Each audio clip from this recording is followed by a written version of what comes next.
Testing 1, 2, 3, 4. This is a test.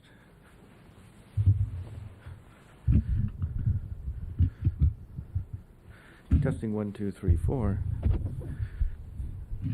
Testing 1, 2, 3, 4.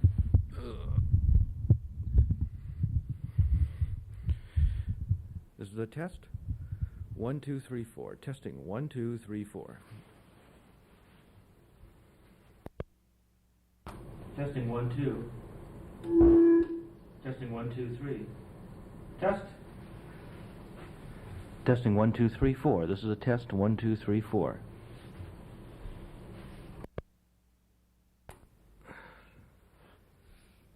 Are you going to be on here too? No. Okay. I will be cutting myself out, and I got you. the host will be cutting himself in. I moved it. I don't know if you're going to get a different level now. It'll probably be the same. It's really Okay. all over.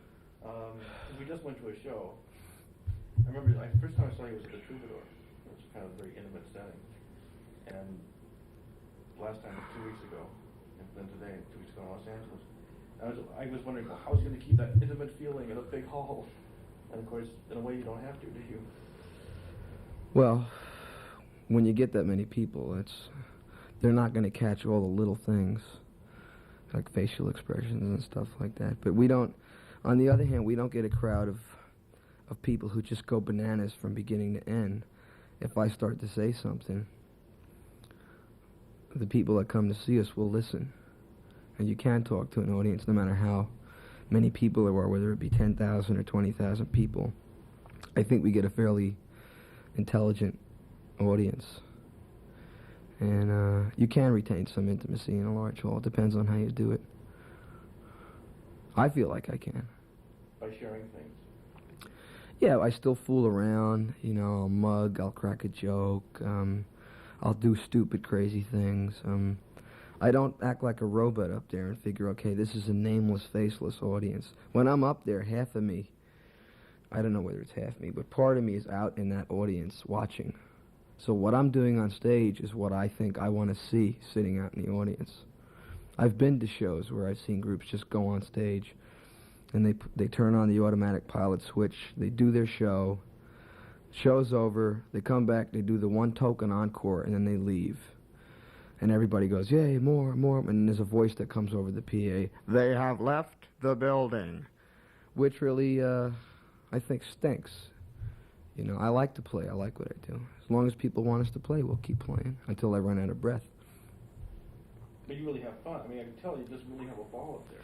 We do have fun up there. I mean, that's what it's all about. You're supposed to have fun. If you're not having fun, you're not doing it right. Yeah. Yeah, I love the thing you do with the people behind you. You know, you mention it, but then you keep doing it throughout the entire show. Yeah, little touches like that.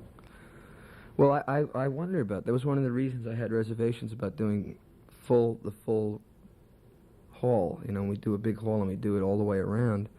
What about those people who sit in back of me when I'm sitting playing the piano?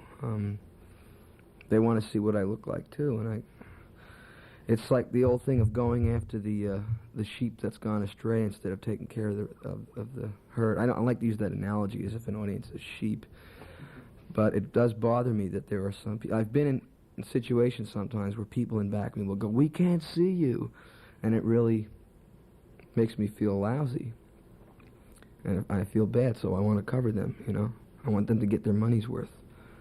You know, I mean, the ticket prices you pay now, $8.50, $9.50, $10.50 a ticket. That's a lot of money. And people should walk out of a show feeling like they got their money's worth. And if they feel like they got more than their money's worth, that's even better. Much better.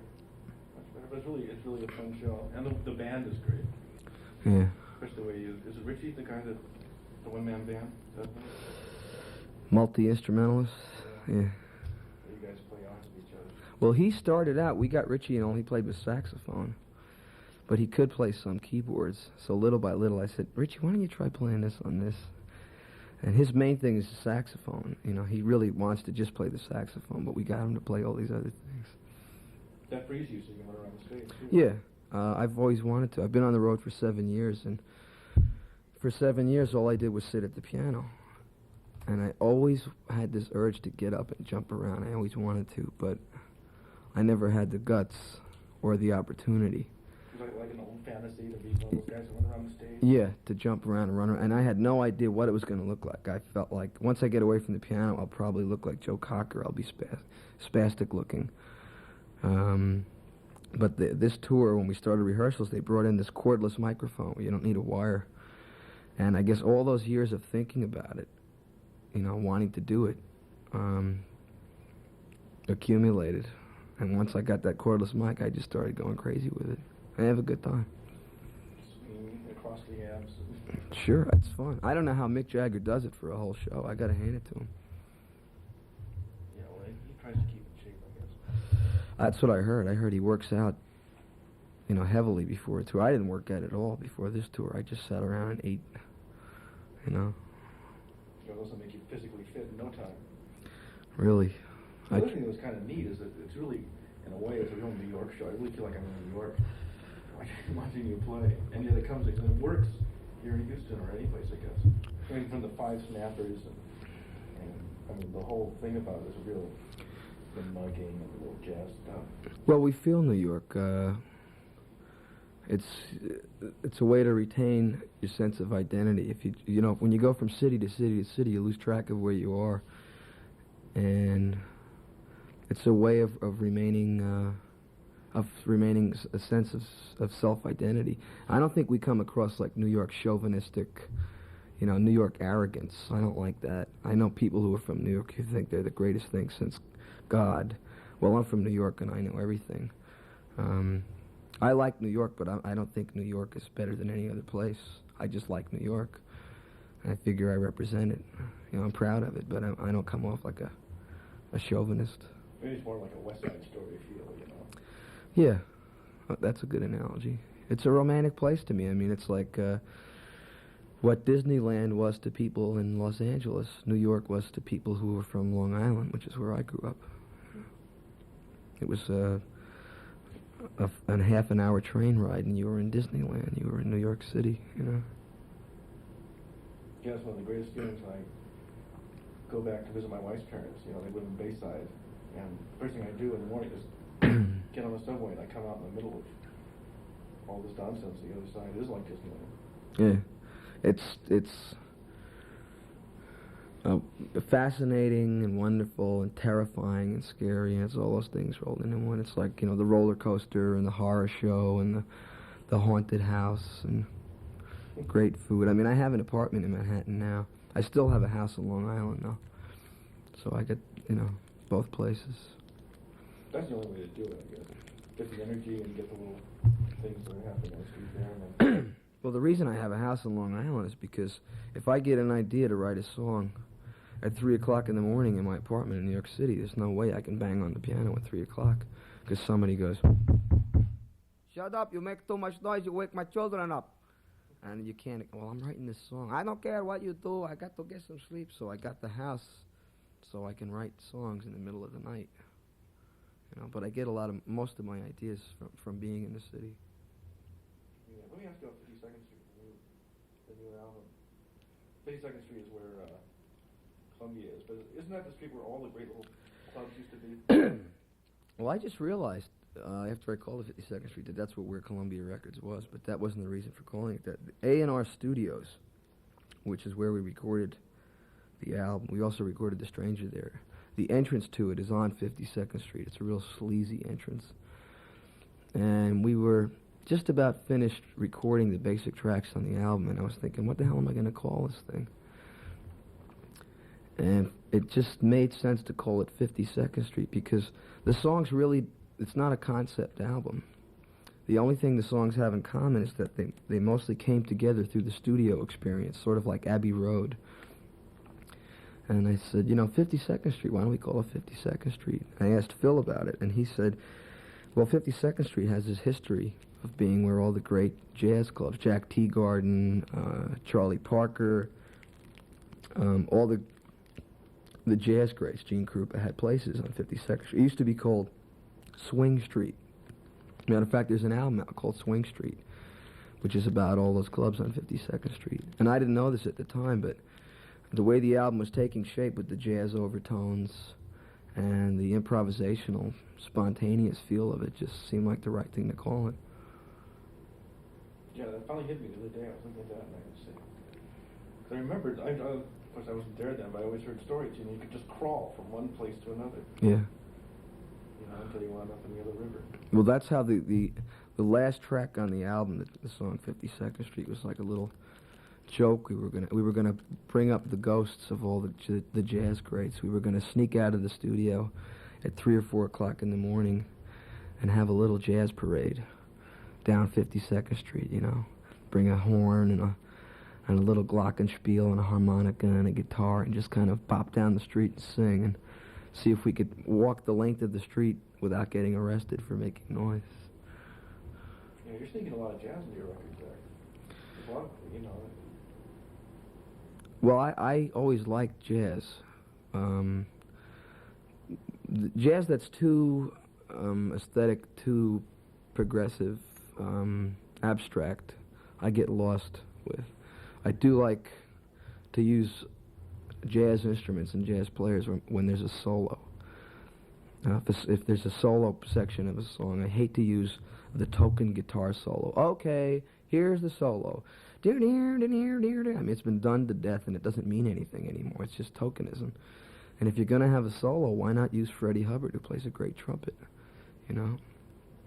Why not use Phil Woods on saxophone? I mean, why not use the best? Those guys who've been, blowing their brains out for years and never getting any recognition. And those guys are great. I asked Don Becker and Walter Fagan, because they've been doing that. They've been bringing in a lot of great players. About it must be really a kick to bring in people that you probably admired as a kid. Oh yeah. On your record. Oh, it's a trip. I mean, having Mike Maneri play vibes on the record. I mean, there used to be a label called Solid State, I think, that all these guys were signed with for like a year or two. And I had an album by Mike Maneri called, what the hell is it? Not Inner Visions. Insight, something like that by Mike Maneri. That I used to bring my girlfriends over to my apartment and seduce them to this record because it was just such a seductive record of, skating in Central Park and, Here Comes That Rainy Day. And when I got Mike Maneri to play on the record, it was like, wow, there he is. He's playing on my album. And it is a kick. It's a big charge. Do you get nervous at first? Sure. I feel like, hey, I'm just a dummy rock and roller, and you're a... As a matter of fact, when we finished playing the record Zanzibar, which has that jazz break in it, the first thing that Liberty said when we finished the basic track, he walked into the studio and he went, wow, now I feel like an adult. But because when you bring these guys in, it's like you're feeling each other out for a minute and finding a common chemistry. Well, what happens is we lay down the basic tracks without the solo. We go in and it's piano, bass, drums, and guitar, and vocals are all done at the same time. I don't like to do overdub vocals. I like to do vocals at the same time. We lay down the basic tracks. And then we'll bring in the solo instruments. And the way Phil Ramone does it is he'll have Freddie Hubbard play 3 or 4 different solos. And the solo you hear on Zanzibar isn't one solo. It's 4 different solos on 4 different tracks, and Phil will take the parts he likes and mix them in and out. He did the same thing with Phil Woods on Just the Way You Are. You're actually hearing 4 different segments of 4 solos. That's where Phil Ramone's genius is in that. I mean, watching him mix an album is like watching a great musician play. I remember, because he started out as an engineer, right? Yeah, he's been engineering for God knows how long. Because I remember, I used to work now. I said this advisedly. I used to work for Jimmy Grisio. I understand you know. And I used to watch Phil Ramone because he used to engineer some of that Chicago stuff a long time ago. And I always thought that he'd make a great producer. Yeah, he is a good producer. We just clicked, I mean, right off the bat. He's been an engineer for so long. He's got musical ears. He's also, I think, wanted to work with a rock and roll band for a long time. I mean, he's done Paul Simon and Phoebe Snow and Kenny Loggins and Peter Paul and Mary, and We walked in the first time we ever worked with him, and it was like we tore into the studio like Mitch Ryder and the Detroit Wheels. It was just raw road energy, and he loved it. Every producer before him didn't want to work with my band because they were too rough and too raunchy. And Phil thought it was great. He thought it was perfect. You know, he heard it right off the bat. So he liked the band. So right off the bat, the band went, "Wow, he likes us." I mean, we don't have to prove anything to him. He likes us. So he got more out of them than they even knew they had. Did you used to have to go through a thing where you couldn't use your band? Well, every other record until The Stranger was done, except for Turnstiles. Piano Man and Street Life and Cold Spring Harbor were done with session players because the producers I used didn't want to use my band. And what happened with Turnstiles was Jimmy Gershio was going to produce it, and he didn't want to use my band. And he started me off with Nigel Olsson and Dee Murray, which used to be Elton John's old band. And that didn't work out. Then he put me in the studio with this name and that name and all big names. His thing was, you know, like, well, we'll use big name session men, and that'll help sell product. And it was like, I could see my own guys feeling really frustrated. They knew the stuff cold, and they knew it better than anybody. This went on for a couple of months, and I finally said, look, the hell with this. I'm going to use my own band. It was a really hairy political move because Columbia Records, I'm sure, thought to themselves, well, he's firing Jimmy Gershio. And I'm sure a little red pencil mark went through my name. Well, that's it for him. But I didn't care. I mean, that's when I took a stand. That was the point of the whole album, Turnstiles. I'm going to use my own band, come hell or high water. It might not be and I ended up producing it myself. It might not be the best produced album in the world, but I have a lot of feeling for that album. You know, that's where I changed my way of recording. It was the beginning of all that electricity on record that Yeah. everybody had heard on the road for so long. Right, well, what happens is these guys know the stuff. I mean, it's their music, too. They have a stake in it. Whereas session guys, no matter how good they are, a lot of times they'll just come in and lay it down and get their union scale and walk out, and they don't have any emotional commitment to it. Whereas my guys, they grew up with it. It's their baby, too. There's a lot of chemistry and anticipation that happens with the band. Yeah, there's also a good time. I mean, if the track comes off good, we all celebrate. And you can tell that, I think, from listening to The Stranger in this album. It sounds like we enjoyed making the record. I think that might have something to do with the success of these last two records. Yeah, a lot of I think it's one of thousands of ingredients. But yeah, it's definitely so. It is good when you can use your band. I always am amazed when I hear stories that people say, "Don't use your band." Jensen tells me later that I should do my Gershio impersonation. I'll say that. It was weird working with Jimmy. I mean, I tried to get to know the guy, but he was always on the phone. I gave him a tape of my songs, which I don't think he ever listened to. I don't want to get into bad rapping about Jimmy Gershio. I'd like to leave that out. I don't have any bitter feelings. It's just it didn't work out at all. We weren't tuned in. I wanted to do the album in New York. He didn't want to be in New York. He hated New York. It just wasn't there. You know, we didn't click at all. You always recorded in New York, right? Well, the last Turnstiles the basic tracks were recorded in New York. It was mixed at Caribou. Stranger was done in New York, and 52nd Street was done in New York. That's where Phil likes to work. It does, you know, studios don't make any difference to me at all. One studio, I don't care. They can have the most modern space age equipment in the world, or it can have pre-war garbage equipment. It all depends on who's producing it and who the engineer is. Once you're in the studio, you know, like they build studios now so you can have a view over the Rockies, or it has a sauna and a jacuzzi. I mean, who needs that? You go to the studio to record. I mean, technically that's what it's there for. Some people say you shouldn't record in your hometown. You should go out. You know, so that's work all the time. Other people say no, you got to do it at home. Well, we do it at home because, you know, when we want to take a break, we walk across the street and have Chinese food. If, you know, we finish a session, we want to go home, we go home. We want to go out and have a couple of drinks. New York is a great bar town. If Phil wanted to record in Malaysia, I mean, we'd go to Malaysia, wherever Phil wants to do it. He's the producer. And also, I recorded a couple of albums in L.A., and I wanted to give the business to New York City, because when I made Turnstiles, that was the time of the New York financial crisis. And New York needed the business, and I wanted to give New York the business, yeah. That sounds funny. Well, I just think it's a good music town. I think in a way it's swinging back to New York now, and I wanted to be there. It seems to be. A lot of guys have moved out to LA like a few years ago are going back. And it's not a big worry.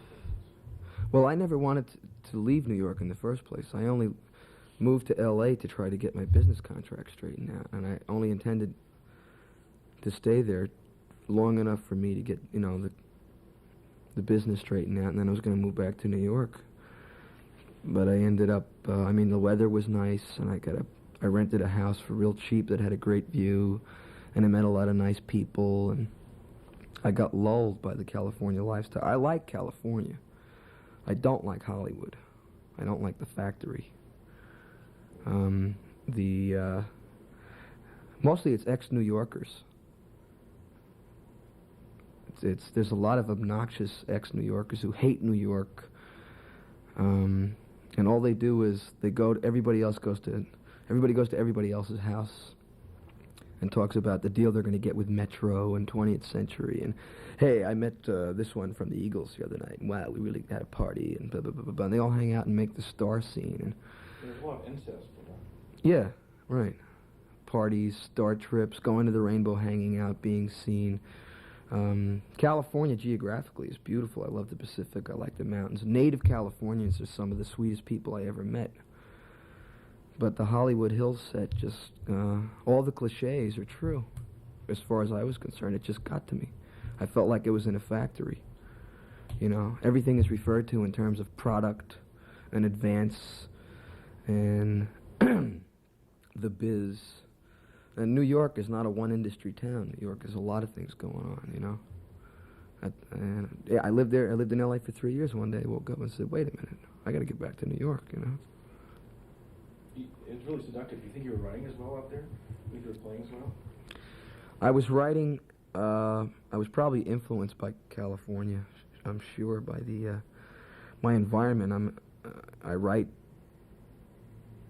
as a result of the influence of the environment I'm living in. I mean, California was kind of laid back, and there's a certain sound to it, pedal steel guitars. Jackson Browne, I think, is the definitive Southern California songwriter, and he's got it down. I probably was influenced, by that sort of thing, but that's not really my roots. That's not the kind of songwriting I should be doing. I feel more like I belong in New York as a songwriter. Although, again, I'm not chauvinistic about it. I can't swear to you that I'll live in New York for the rest of my life. I might end up in another town, too. It just works for you right now. Right now, it works for me, and I happen to like New York. But if I have to identify myself with one area, I would say I'm an American. I feel particularly American more than I feel New Yorkan. Let me just check the reel. Quick reel change. Okay, let's go back to the beginning if we may. You really want to go back to the beginning, huh? 10,000 years ago. Oh, God. We'll make it painless. Is it true that Mozart was really the one that got you listening closely to music? I read that... No, I don't think so. No, I mean, I had to play Mozart pieces when I was taking piano lessons, but I wasn't particularly turned on by Mozart. I think he's great. I like Chopin just as well. Liszt. I like Debussy better than any of those guys. I grew up listening to all kinds of music. My father was a classical pianist, and my mother used to sing when she went to college in the chorus. And Gilbert and Sullivan probably had an influence on me too. I think a lot of my writing comes from that sort of influence, the Victorian, cynical operettas. I like a lot of different composers. The thinly veiled satire? They weren't thinly veiled. They were like the National Lampoon of their era, I think. But they wrote great melodies, but they had very clever, stinging words. I just played. I mean, we had a piano in the house when I was a little kid. I just used to bang on it. And so my parents looked at each other and went, okay, he's going to take piano lessons. So now when I was 4, they dragged me down the street and had me start taking lessons. Did you want to take lessons? No, I didn't. Well, my mother tells me now that when I was young, that I liked it, that I liked practicing the piano. But as I got older, I got lazier. And I just grew up listening to all kinds of music. My father used to go on business trips to South America, and he'd bring back these crazy Latin American records from Cuba and Venezuela, and I heard all that kind of stuff too. And I grew up hearing all kinds of music. I mean, I grew up in a very musical house. Neither of my parents were professional musicians per se, but they loved music. And my mother used to take us to shows and concerts. And my father split when I was a very little kid. And she didn't have a whole lot of money. She had to try to scrimp to make ends meet.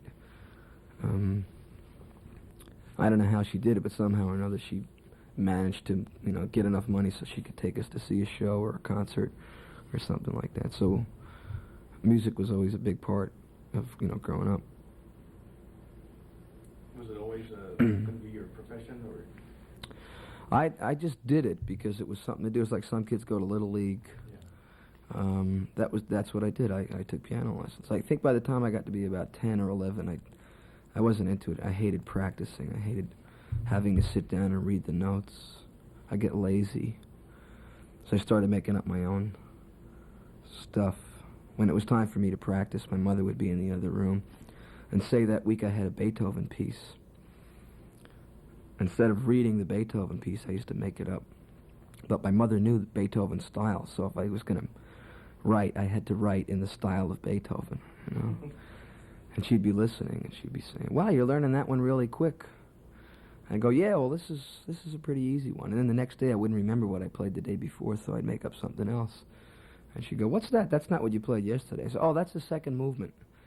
And by the end of the week, I'd go into the teacher, and I wouldn't know the thing at all. And the teacher would go, "What's the matter with you? You haven't practiced at all." And so then what I used to do was, instead of learning the piece by music, I used to go out and buy the record and play it by ear, learn it by ear. That's how I developed my ear.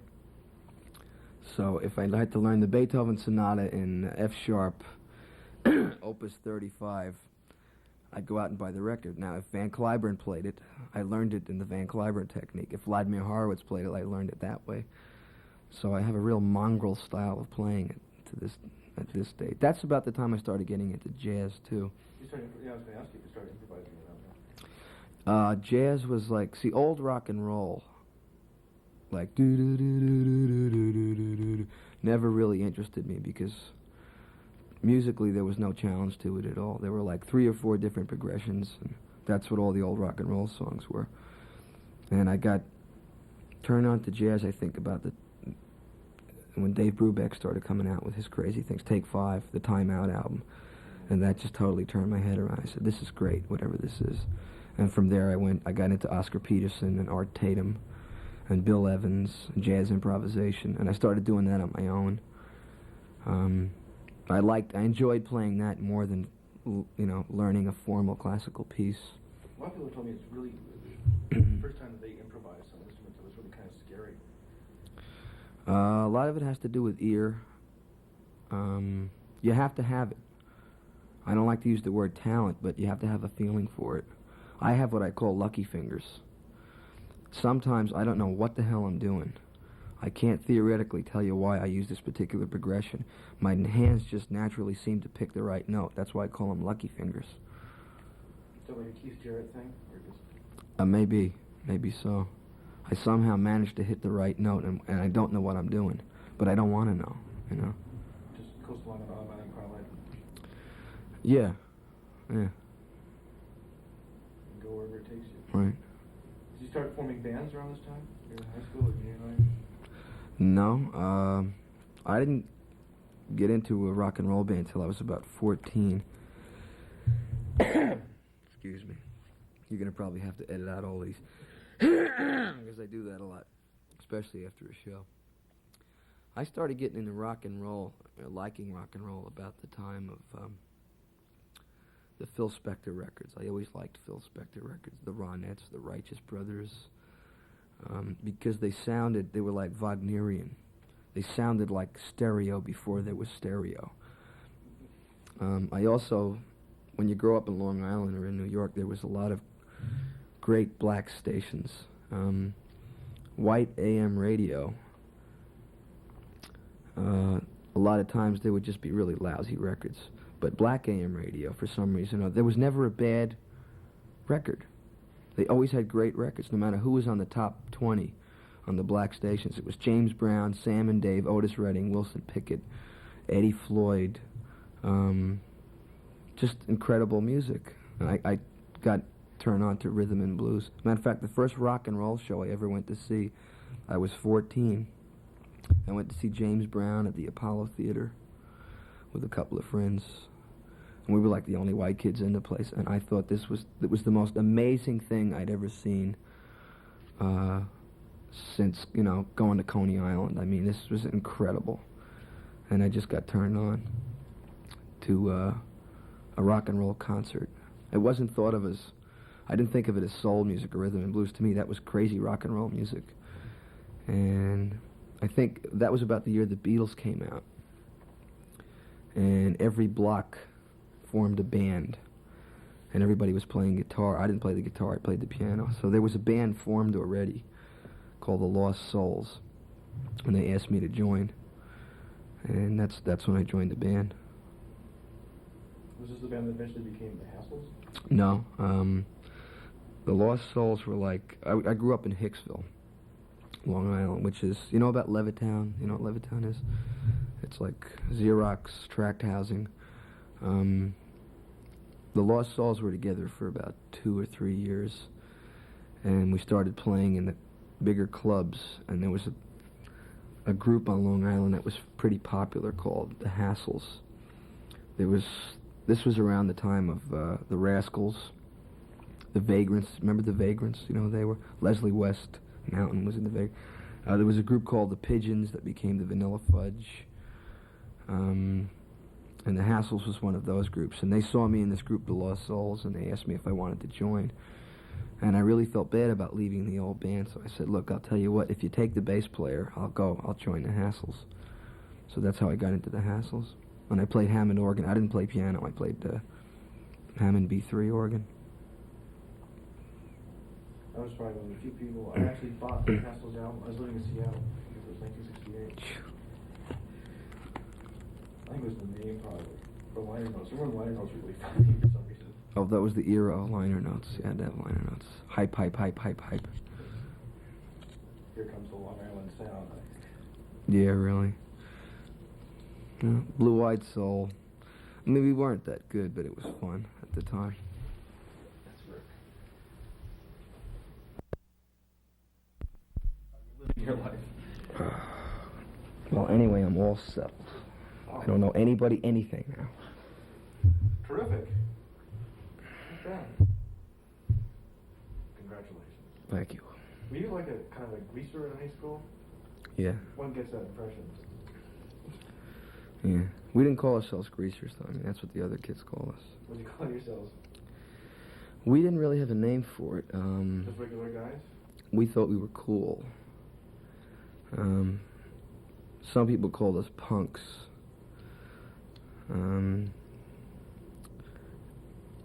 You know how they have punks now? I mean, those guys make me laugh.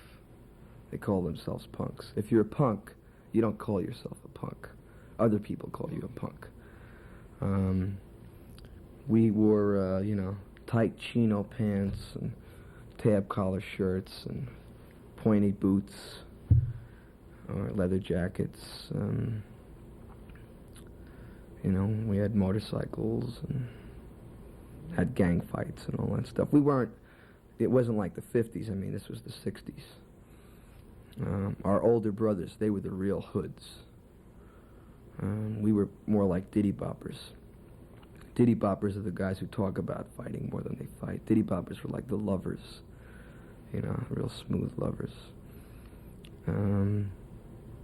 Most of them were Italian too. Everybody thinks I'm Italian. I'm not Italian.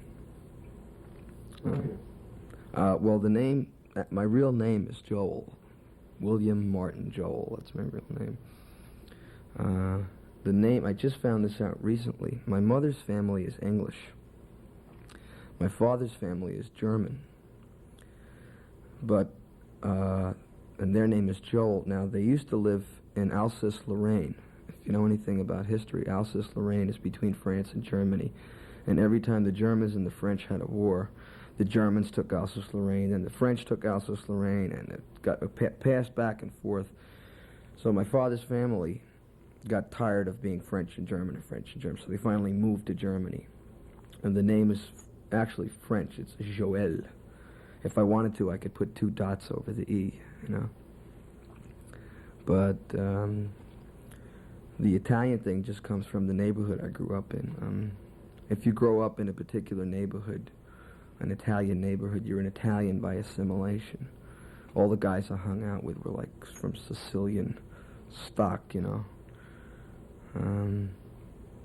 It's a New York thing, I guess. You talk with your hands, you know. Talk with your hands. Right. Sounds great. So you weren't really one of those. You weren't a super violent punk. You were just. No. Like a punk. No, we'd have a fight here and there, but it wasn't like West Side Story. I mean, it wasn't chains and switchblades and stuff like that. It was every once in a while there'd be a fist fight or a little bit of a rumble, but not like hardcore inner city stuff. I mean, like I said, I grew up in Hicksville, Long Island, which was outside the city. We acted a lot tougher than we were.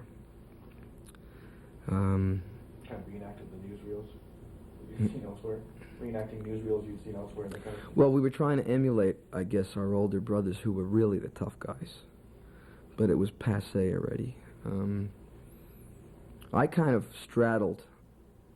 I mean, there were a couple of different cliques in school. There were the collegiates who wore Madras shirts and tan jeans with penny loafers and white socks, and they combed their hair like Beach Boy kind of thing. And then there were the brownies, what we used to call fags, not in the homosexual sense. They would carry this school bag, and they wore brown shoes, and they were the teacher's pet. And then you had the bohemians, beatniks, which were a real rare minority. This was the mid-'60s, you know, who just wore, you know, Allen Ginsberg type garb and sandals and stuff like that. I kind of, because I was a musician, I straddled a couple of different cliques. Like, I had friends. I used to go out with girls who were collegiates because they were cheerleaders and they were cute. And I used to hang out with people who were in the bohemian beatnik clique because they were intelligent. It wasn't cool to be smart if you were what you call a greaser. You had to be stupid and talk like this. So I had friends in that clique too, you know, people who read, because I read a lot. I didn't grow up with a TV, so I read. I was a bookish person. And the people who were the brownies, I don't think I got along with them at all. No one did. Huh? No one ever did. Yeah. I mean, it was kind of stupid at the time, but I guess everybody has a gang, you know, at one point or another. So being a musician was like having a passport. You could go into these different roles. Yeah. The problem wasn't the gang I hung around with. It had a foppish connotation to it. By foppish, I mean kind of fairy. You know, you play the piano, or you go take piano lessons. And I got in a lot of fights because of that. Oh, here comes little piano boy. That's when I started boxing. Because I got in a lot of fights. And I decided to hell with this man. I got, you know, beat on. And I went and I learned how to box. And I was good. And I went back and I beat up everybody who ever beat me up. And it really sounds stupid now. But at the time it was great. You know? I went back and I beat the hell out of anybody who ever beat me up. Everybody does that, though. I mean, it may not be gloves, it may not be physical, but everybody. I did it. I actually literally went back and kicked ass on anybody who'd ever done it to me. Are you a good boxer? Did you actually have fights?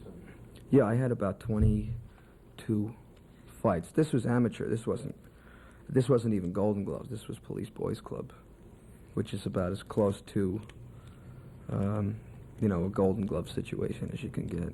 I was a good fighter in terms of style and form and the science of boxing. I was an intelligent boxer.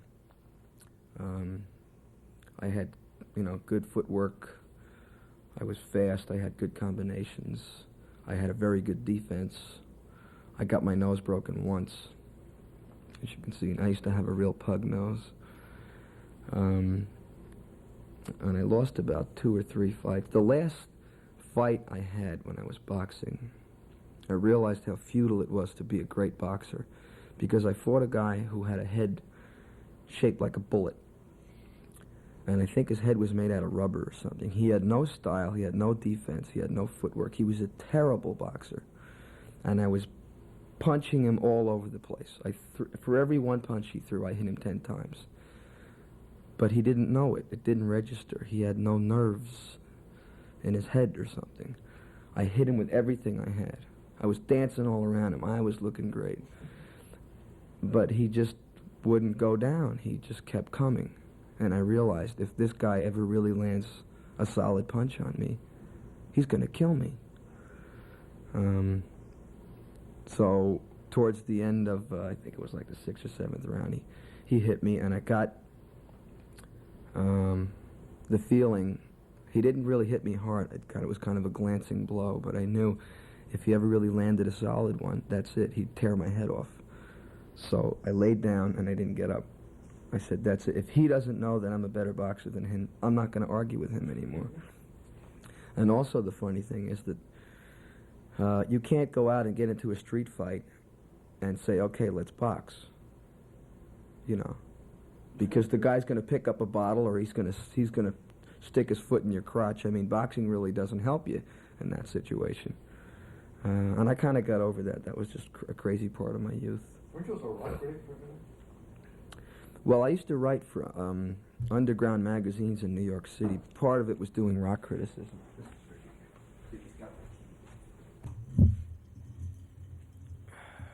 But you were a real critic? I mean, you would go to concerts and do records? Well, it was kind of a jack of all trades. I got to know the editor of these 2 different magazines. One was called Changes, and one was called Go Magazine. And I was a musician. And the guy said, well, look, you're a musician. Why don't you do some articles for us? This is a toilet flushing.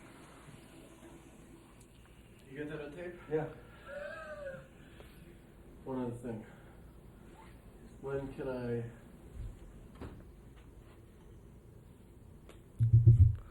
What was I saying? Why don't I just change a real one here?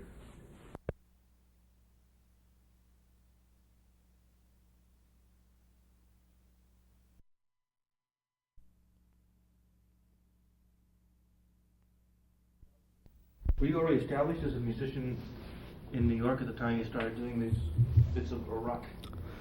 No, I wasn't a real, big name musician. I got introduced to this editor through one of the guys who worked in the art department, and I wasn't really making a solid living as a musician. As most musicians will tell you, it takes a long time to be able to solely support yourself on just being a musician. You have to have day gigs to pay the rent.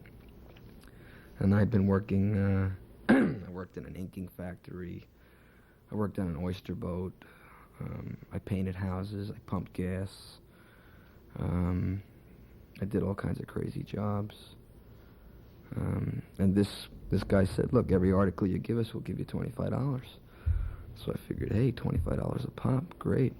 So I would write on new kind of keyboards that came out. I would do a review of that, or sometimes they'd send me down to review a show that was in a club in the village, I mean, and I'm not a journalist. I mean, I wasn't going at it from a journalistic point of view. I was just, hey, let me go down. If I like it, I like it. It was totally subjective. And I'd go to the club, and the manager of the band would be there. Oh, you're the reviewer. Oh, come on in. You want here's a front row seat. You want a drink? What do you want? You want a girl? What do you want? And I said, hey, this is great. And that's how I was writing from. I wasn't thinking in journalistic terms at all. And I mostly gave everybody a great review because I had a great time, and I get paid for doing it. And then one day I wrote a review of Al Cooper. And I just didn't happen to like this particular Al Cooper performance. And it was this real vehement, put down of Al Cooper. And, oh, it's terrible, and blah, blah, blah, blah. He's the worst, and blah, blah, blah. And when you write it on a pad, it doesn't look that bad. But when you see it in print, it looks terrible. It looks like this indictment. And I saw it come out in the paper, and I was horrified. And I quit right then. I said, I can't do this anymore. I can't take on this responsibility. Dealing with somebody else's reputation, you mean? Of my word being, the critic. Of me being the critic. Who the hell am I to say what's good or bad? I mean, I just have my own taste. And to this day, I wouldn't blame Al Cooper if he came up to me and, smacked me in the face for what I said. I'm not a critic. I mean, it's not my thing. I'm not a journalist. I refuse to take on the responsibility, Also, there's a thing, if you're a critic, you have to realize, you don't pay for your tickets, you get them for nothing. You usually get a backstage pass for free. You get jaded. To me, the best critics are like the 17-year-old kid who stands in line all night to get the ticket. And then he usually gets a lousy seat. And if he didn't like the show, then he should write the review and say, I think it stunk because blah, blah, blah, blah, blah. He really represents more what the audience is than the critic does. Nothing personal against critics. But, what happens now when you read a critic? Say something. Reviews of your performances. I don't, huh? Or do you even read them? I read them once in a while. I still get a kick out of seeing my name in the paper. I can't help that. It's funny to me. Billy Joel is in the newspaper again, so I read it. But I don't take it to heart. If a guy says he's the greatest thing since whipped cream, I don't believe that. And if he says he's horrible and he's a piece of garbage, that doesn't bother me either. That's just somebody's opinion, I love it when every once in a while I've seen this happen where a critic will just totally tear apart a performance, and the people who were there will write letters to the editor saying, it was fantastic, it was terrific. This guy. Well, there's some critics I agree with. I've been to shows that I thought were bad, and the critic said it was bad. The only thing that bothers me about a criticism sometimes is when the critic questions my motive. When he'll say he's only in it for the money, or he wants to go to Las Vegas, or he's not he's not an honest performer. And when they question my motives for being up there, when they think they have some insight into what makes me do what I do, Just like questioning your integrity or... That's it. When they go after my integrity, that to me is like a slap in the face. That bothers me. I have this thing about dignity. If somebody's going to punch me in the face, I don't believe in turning the other cheek. I believe in punching them right back. I can't help it. It's my roots. But nothing you can do about it when you move down to the next town and the articles appear 2 days later. Yeah, but I tend to remember if somebody really had a derogatory statement about what my integrity is, I won't forget. And if I see him, I'll call him out on it.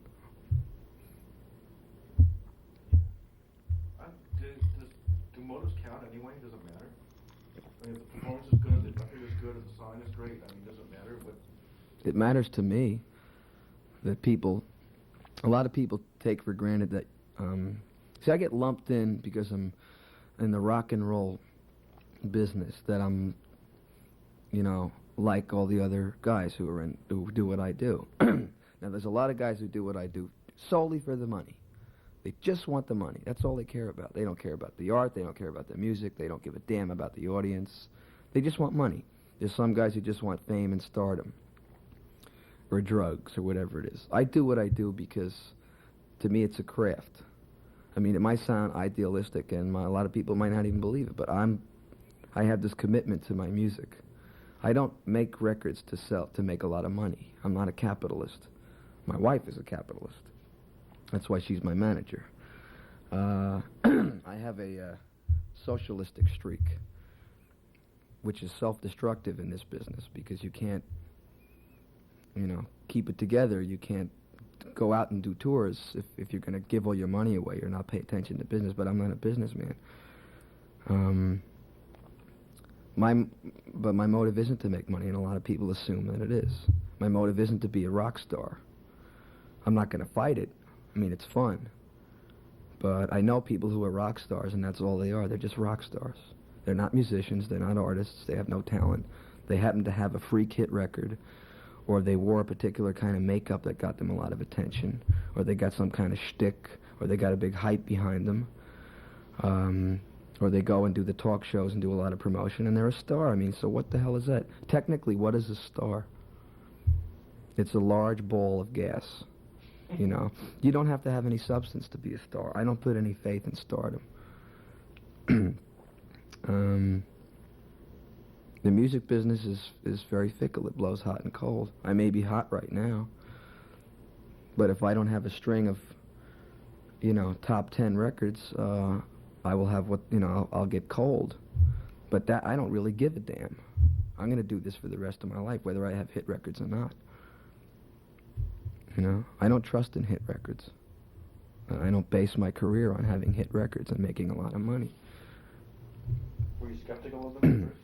I'm skeptical of them before, I'm skeptical now, and I always will be skeptical. I don't sit down and try to write records that 14 to 18-year-olds will buy. I don't think in terms of demographics. I don't think in terms of, like, when I was making the new album, well, gee, The Stranger was successful, so maybe I should try to do the same thing. I mean, I didn't do that. I just do what I do. But there are a lot of people around you saying, God, you gotta do The Stranger all over again? No one ever really said it, but it was implied by people I knew in the business. Boy, it's going to be tough to top The Stranger, huh? Boy, you really got your hands full. And I didn't let it get to me. I didn't think about it. How'd you do that? Because it's really hard for me to imagine somebody, an album after working really hard for a long time and doing some really good albums that I think didn't get the proper notice. Well, and then have this phenomenal thing, people saying. Right, but I don't understand to a large degree why The Stranger was that big. I didn't do anything particularly different except for using Phil Ramone and having different songs on the record. I mean, Turnstiles, I think, is just as good as The Stranger, only the production on The Stranger is probably better. I didn't think in terms of having to top it, My motive wasn't to have a big Mongo album again. I just want to... I make music, this may sound selfish, I want to get myself off. I listen to the radio sometimes and I hear terrible stuff. And I go, baloney, that stinks. I can write better than that. And that'll inspire me to go write a song. Or I'll write a song because it'll challenge the band. Or I'll write a song that I want to hear. After The Stranger, the easiest thing or the safest thing would have been to have written Son of the Stranger, Stranger 2. I didn't want to do that. Stranger Goes Hawaiian. Right. Stranger Goes, to Canada, whatever it is. I was just making another record. The songs were totally different. The way I write is, I write one kind of song, say it's a hard rock song. And then the next song I write after that, I want to be totally different. Then I'll write a ballad. Okay, so I've written the ballad. Now what do I want? I want to write a thing with a jazz bent to it. Then I want to write a thing with a country beat. Then I'll go back to the up-tempo thing. I like to keep doing different things. I like Beatle albums. Those are my ideal type of albums. Every song was different, but they were all good. There was no filler. There was no fat. From cut 1 to cut 10, everything was interesting, I admire people like David Bowie for that reason. He's eclectic, but not for the sake of the shock value of being eclectic, because it's interesting, it's good. He's constantly challenging himself. I don't like my voice to sound the same throughout the whole record. I like to change it up. You have an incredibly versatile voice. Well, one of my idols is Paul McCartney. He's got a rubber voice. He can do all kinds of things with it, and I can too. So why not do it? If a song calls for a Ray Charles type of reading, why not do that? If it calls for a soft reading, why not do it that way? I mean, if I can do it, why not? Do you go when you're writing for melody and feel first? Yeah, yeah. Like you'll have a melody and you'll say, well, what story is going to go with this? What does this evoke from me? I usually write the melody first because I'm a musician, so I try to come up with a melody that will inspire me to write words. I'm not a poet. I don't think of myself as a poet. I write the melody, and then I get a feeling, a meter. And then I go, okay, now what am I going to say? And if I think it's a real good melody, I'll take a long time to write the lyrics, because they have to be just as good as the melody. Like I won't let a song rest just on the strength of a melody and write Scooby-Doo, I love you too on the lyrics. They have to be intelligent. That's the way I usually write. Sometimes I'll write from a title. I'll get an idea for a title.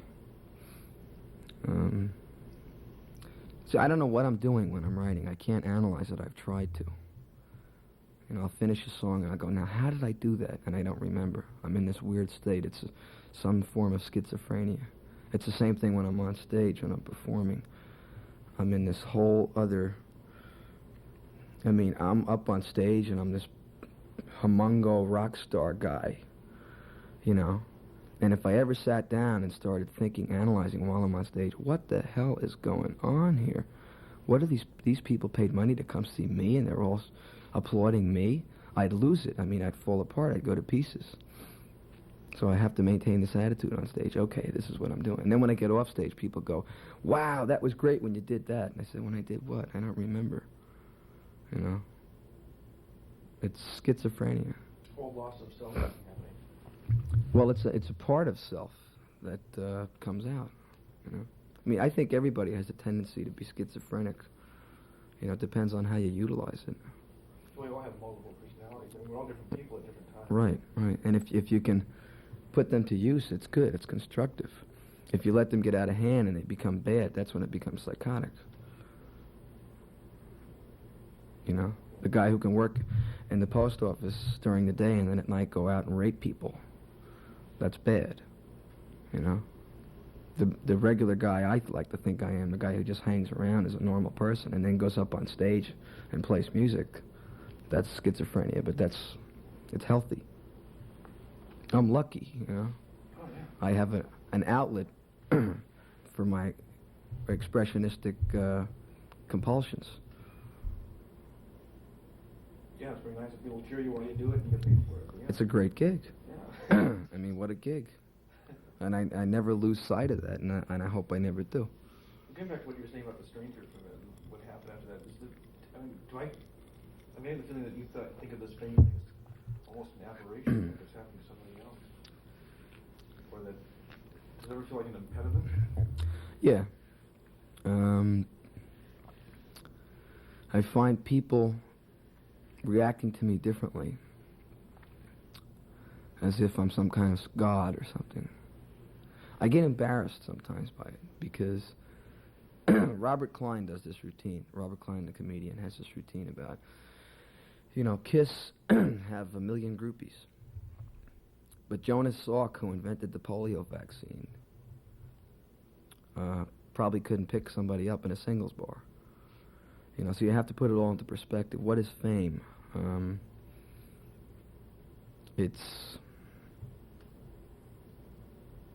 It doesn't have a lot of substance to it. You know, being on the cover of People magazine doesn't mean that you've ennobled mankind somehow. You know what I mean? Yeah, we're also in a period where people are gobbling up stars, gobbling up famous people. You know, Yeah, the personality, the age of jive. I don't buy it. I really don't buy it. I have to deal with it. Like, people will go, can I have your autograph? Can I have your autograph? And I mean, I'd be the same way with people I idolize. If I ever met Paul McCartney, I'd probably faint, and I'd react the same way. But I haven't cured cancer or anything. I mean, I haven't done anything that deserves the adulation. I take it with a grain of salt. I'm cynical about it. I am skeptical about it. I think it keeps me healthy, though. You know, if I ever really started believing that I was as great as people think I am, then it'd be all over. That's it. That's that, Jack. You know. You couldn't write. Or I'd start writing about me and my life and times. That's another thing. People think everything I write is autobiographical, that bothers me. They think everything I write is about me, and my life and my times. Like every album is the continuing picture of Dorian Gray. I mean, it's not true. I have an imagination. If I use the word me, it's just a pronoun, you know? It's something I've experienced vicariously. Mostly I write about other people, and they don't even know it. Didn't show up in a song. Yeah, people have the commonplace, ordinary, the things people consider to be mundane, to me, I think are some of the most fascinating things. You know, what is commonplace, what is common for humanity is fascinating. I mean, human beings are fascinating. People going through a divorce, which sounds like a real mundane topic, is fascinating because a lot of people go through it. It's very interesting to me. Everybody's got a great story. Everybody has a great experience. They don't know it, though, you know? The guy who's a plumber, who's a great plumber, he doesn't think he's got a really special gig. But to me, it's really important. What happens if my toilet breaks? What am I going to do, walk into my bathroom and sing? I need that plumber, you know what I mean? I'm fascinated by what is ordinary, what's common. To me, that's romantic. Not the road, not rock and roll. I don't like to write road songs. I hate road songs. Hear, hear. I like Jackson Browne. I was disappointed by the last album, Running on Empty. Oh, we're at the hotel. Gee, what a drag. Who cares? I really can't identify with somebody who, you know, spends their life on the road, and I don't think anyone can. You know, They can't. It's Disneyland. Now, it's my life, but so what? Now, I like the road. I have fun on the road. I don't think the road is a drag. But there have been 10 million songs written about the road. Who cares? You know? It's more of a test for your imagination, too, because you spend so much time on the road, and if you want to... I don't write on the road. I never write on the road. I'll come up with a melody idea, but lyrically, I never write on the road. I go home, and I take about 2 months of what I call normal living. That's when I start getting ideas, just hanging out. I hate roads. I hate self-indulgence in any form. Like I'm doing right now, just blabbling my head off. You're doing it well. Well. Did you go through a period, or are you in a period where a lot of people who were around from the early days are still around, maybe record company people or maybe Motor River, who was saying, you got to do this for us because you owe it to us, that kind of crap? No. We've maintained a dignity, whatever we've done, even in the early days when people had to go out of their way for us. They didn't do it, at least I don't think they did it, because they thought they'd get paid back for it.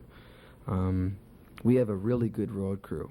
Everybody's a gentleman in one way or another. We have a lot of self-respect.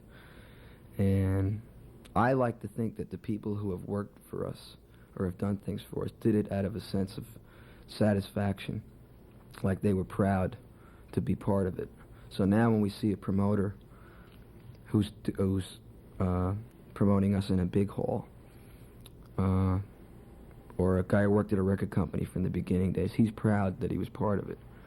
We don't get, you got to pay me back or you owe me or any of that stuff. You know, we're not, this might sound egotistical, but we're not the run-of-the-mill, we are God rock star group. You know, we're regular people. We don't trash, we don't take things for granted. We don't have cases of Chateau Lafite Rothschild flown in. We don't go in Learjets. We treat people like people, stage hands. We try to have a relationship with them. A promoter is a guy just like us. He's doing his gig. We try to We don't want to have star attitudes. It's a turnoff. I've seen it happen, and I don't like it myself. I heard from a promoter friend of mine in the Northwest. This was like an incredibly professional outfit. It was really tight together on the road, just in all aspects. Well, it's our job. I mean, we're on the road an average of 8 to 9 months a year. And, I mean, everybody's got a job to do, so let's do it, you know? It's real simple. It's real cut and dry. No, there don't have to be any hassles. The only times there are hassles is when somebody will come in with an attitude. Hey, I'm Ted Nugent. Where's my Rolls Royce? You know, I don't want to use him as example. I don't know that, but I'm just throwing out a name. But we get lumped into that category. Like security people at gigs figure, okay, another rock show. So that means there's going to be fireworks. That means there's going to be people jumping on the stage with machetes, and they're going to set fire to the hall. We don't get a crowd like that. I resent being lumped in with a lot of what are supposed to be my contemporaries. We get an intelligent crowd. We get good people. We have to sit down and talk to the security people before the show. Listen, if they want to come up to the stage, let them come up to the stage. They're not going to do anything destructive or bad, you know. I can control it. It's okay. It's going to be all right. Trust us. You know, I don't have bodyguards or anything like that. And what would happen if I got pulled into the crowd? They're not going to rip my arms off. They're going to caress me and love me to death. What a way to go. You know? I mean, I have a basic respect for my audience. And if you show that, and if people pick that up, they'll give it back to you the same way. Yeah, we should respect. I mean, yeah, they're a good audience to respect. I mean, it's because they're accepting really nice, intelligent music, well played, a little bit more of a challenge than a 4-minute song. Yeah, but I've seen a lot of audiences are used to getting crapped on. The group comes up, like I said, they do their token show. Here we are. We're doing you a favor being here. We'll play our music for you.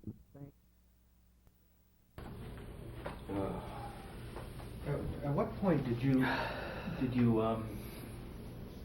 decide not to be a group fellow? Tissues.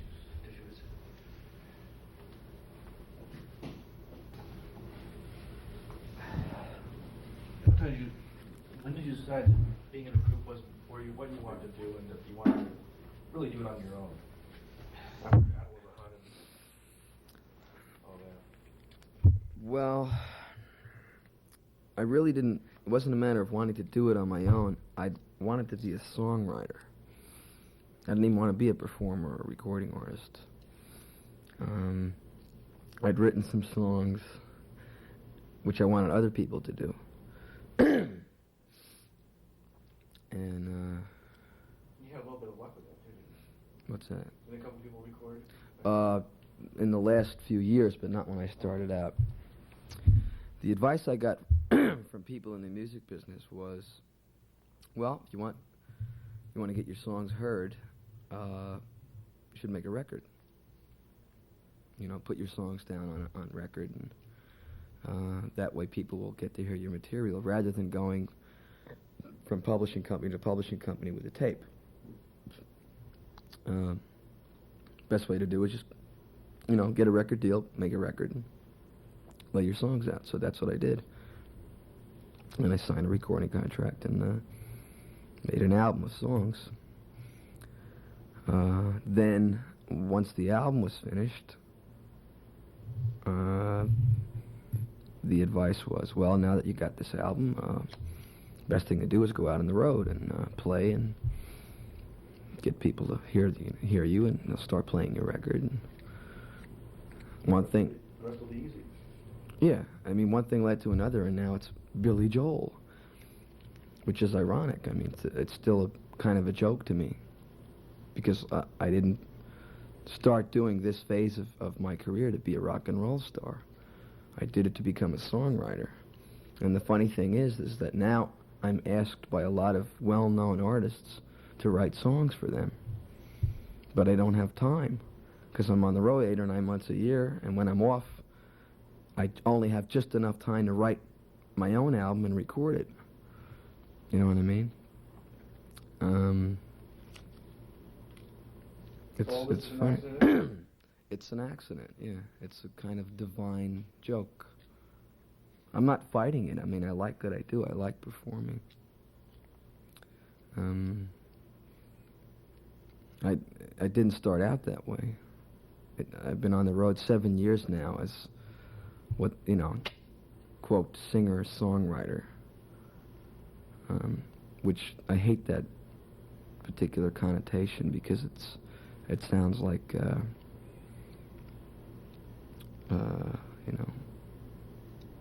who's a singer-songwriter? James Taylor. Yeah, okay, but he even more than that, Janician or Paul Simon. not so much. But well, he was Simon and Garfunkel, and see, Jimi Hendrix was a singer-songwriter. I mean, he sings, he sang, and he wrote, so he was a singer-songwriter. I mean, what's a singer-songwriter? I mean, it has a connotation of being this introverted kind of suffering, sensitive. It's a lot of crap, over the course of, I started out going on the road. The first tour I did, on the heels of the first album I recorded, I went right out and opened up for the Jay Giles Band, which is not a terrific spot for a singer-songwriter to get his stuff across. I mean, who wants to hear soft, mellow, material when you're opening up for the Jay Giles Band? Man, you got to boogie. You got to rock and roll. And I spent years opening up for the Beach Boys and the Doobie Brothers, and that was my apprenticeship in the art of rock and roll performing. At the time, it was terrible, but I'm glad I did it now. Did you learn something from that? Sure. I learned that if you're going to go up on a stage, you better give a show, or else people you're going to feel like a hunk of garbage. There's no worse feeling in the world than being on a stage and knowing that people don't want you up there. I mean, it's terrible. It's crushing. I got over that real quick. We got a reputation after a while of being show stealers. We opened up for Linda Ronstadt. This is about 74, 75. And we got a better response than she did. So she would never have us on tour with her again. We opened up for Loggins and Messina. We blew them away. We opened up for Seals and Crofts. We blew them away. We opened up for Hall & Oates. We blew them away. We started blowing the Beach Boys away. We almost killed ourselves in this business because nobody would have us on the tour with them. You made it just in time. So, you've got to do a show, You got to do it when you're up there. You got to have confidence, Yeah. Wasn't there a time that you had to stop for a while? Was it between the first and second album for the Columbia album? You had that kind of perform incognito. This is in L.A. I really hate to get into this because... You don't have to go into legalistics. Okay, I signed some bad papers, and I realized the only way I was going to get out of the contracts that I was in was to go to L.A., where my lawyer was, get a new manager, who the manager I was going to go with was living in L.A. The production company that I'd signed with was in L.A. That's where the hub of the music business was at that point. Disappear off the face of the earth and try to get all these contracts straightened out. So I moved to L.A.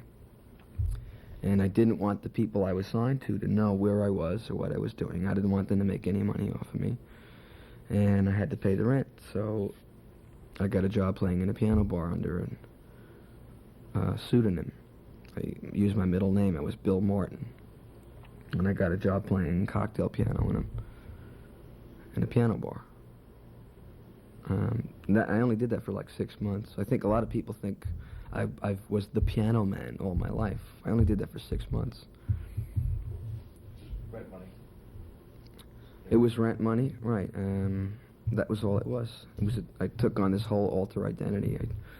I dressed like Buddy Greco and was, hey, how you doing? The kind of character that Steve Martin or Bill Murray portray. Hey, you're beautiful. How you doing? It was fun. Yeah, it must have been really a kick to do that. It was fun. I mean, a lot of people think, well, wow, it must have really been depressing. But I knew it was only temporary. I knew it was just a matter of time before I got my contract thing straightened out. And I made union scale, and it was the first steady money I'd made in a long time. And I got free drinks, and I was half crocked when I was doing it anyway. So many people have gone through weird contracts at the beginning of their career. I don't want to deal with legalities or anything because it's not important, but is there any kind of advice you could give people about that? Because that's what happens to a lot of folks. Well, you can give advice, but when it comes down to the crux, when somebody comes along and offers you a record deal or a contract deal and offers you an advance or a lump sum of money when you've been scraping along and says, we'll sign you, we'll take you on, and we'll give you an advance, and we'll give you a record deal, we'll let you make a record. All you got to do is sign this piece of paper. No matter what kind of advice anybody gives you, it's very hard to turn it down because you don't know when it's going to happen again. My advice to people would be don't sign anything unless you have a lawyer.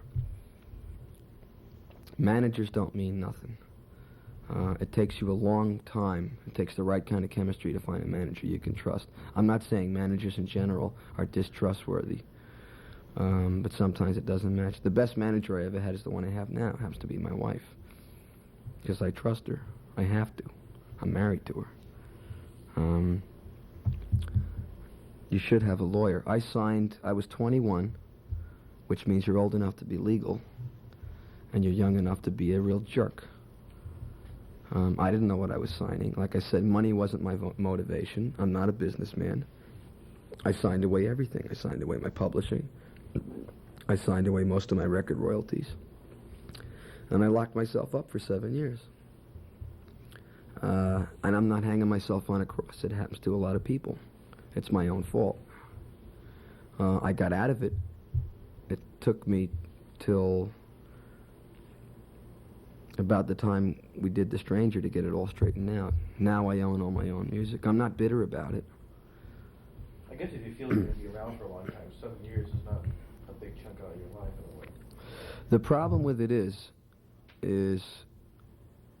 there are people taking money, literally ripping you off. See, I wasn't bitter that I wasn't making a lot of money. I was bitter that people who didn't deserve it were getting all the money.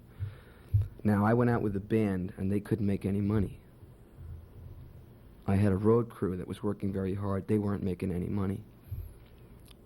For 6 or 7 years, we had to struggle to keep it all together because the money was not going to the right place. If the money had been going to where it should have gone, I would have been able to pay the guys in the band. They would have been able to make money.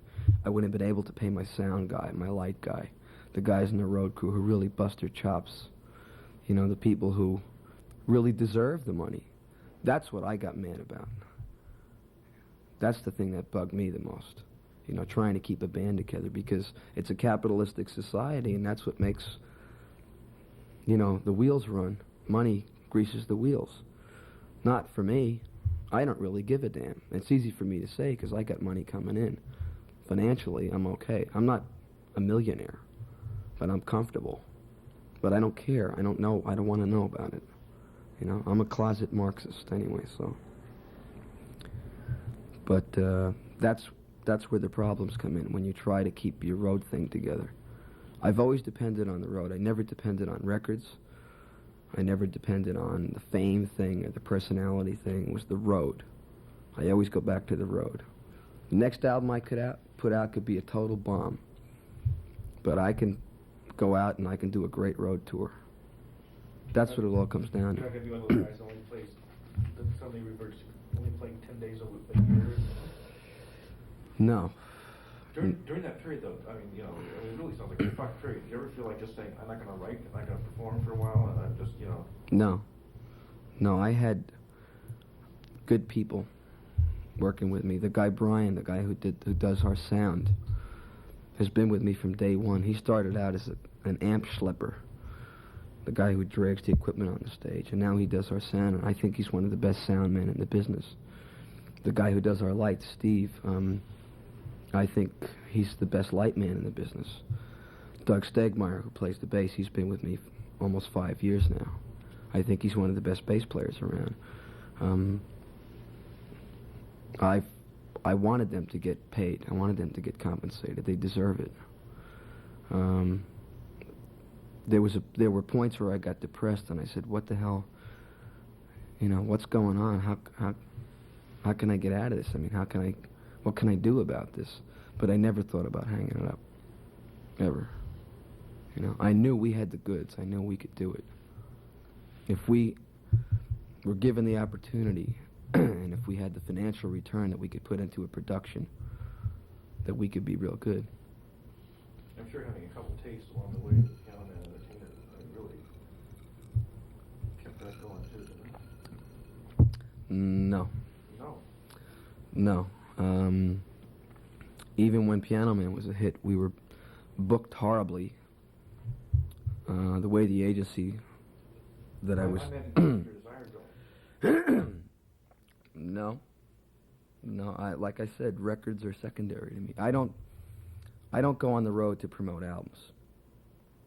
I make albums so I can go out on the road. To me, the essence of rock and roll, the essence of music is the performance of it. I mean, before they had records, before there was radio, people went out, Mozart, Beethoven, Liszt, Chopin, Debussy, all those guys. There was no radio, there was no records. There was concerts. People went and listened to music. That's the essence of it. It always comes down to that. Always. It's the performance. So record is for you one performance, or it's skill or artistry in one area, and then Right. the road is a totally different area. Right. Having a big record is not the, lock, stock, and barrel of it. It's not the same thing as having a good record either. True. I mean, there's groups that have big hit records and they go out on the road and they stink. And they don't last too long either. You got to be good on the road. That's what it all comes down to. That's the name of the game. It's like I said when I went to that James Brown show when I was 14. I mean, that was magic, man. Whew. Oh, yeah, it was so outrageous. It was magic. I mean, you can get a record, okay? You can buy a record.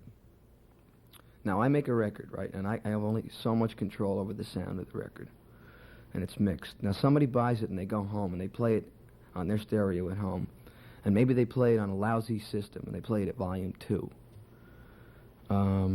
That's not what I had in mind when I listened to the record. Now, when we play a show, there's only one guy who has his hand on the volume switch, and that's Brian, who does our sound. And he's in control, and that's the way it should be heard. That's what I'm talking about. It's kind of like bringing your dream sound system to the people. Right. This is the way it's supposed to be heard. Wham! It's got to have an impact. It's supposed to hit you, and the kishkas. It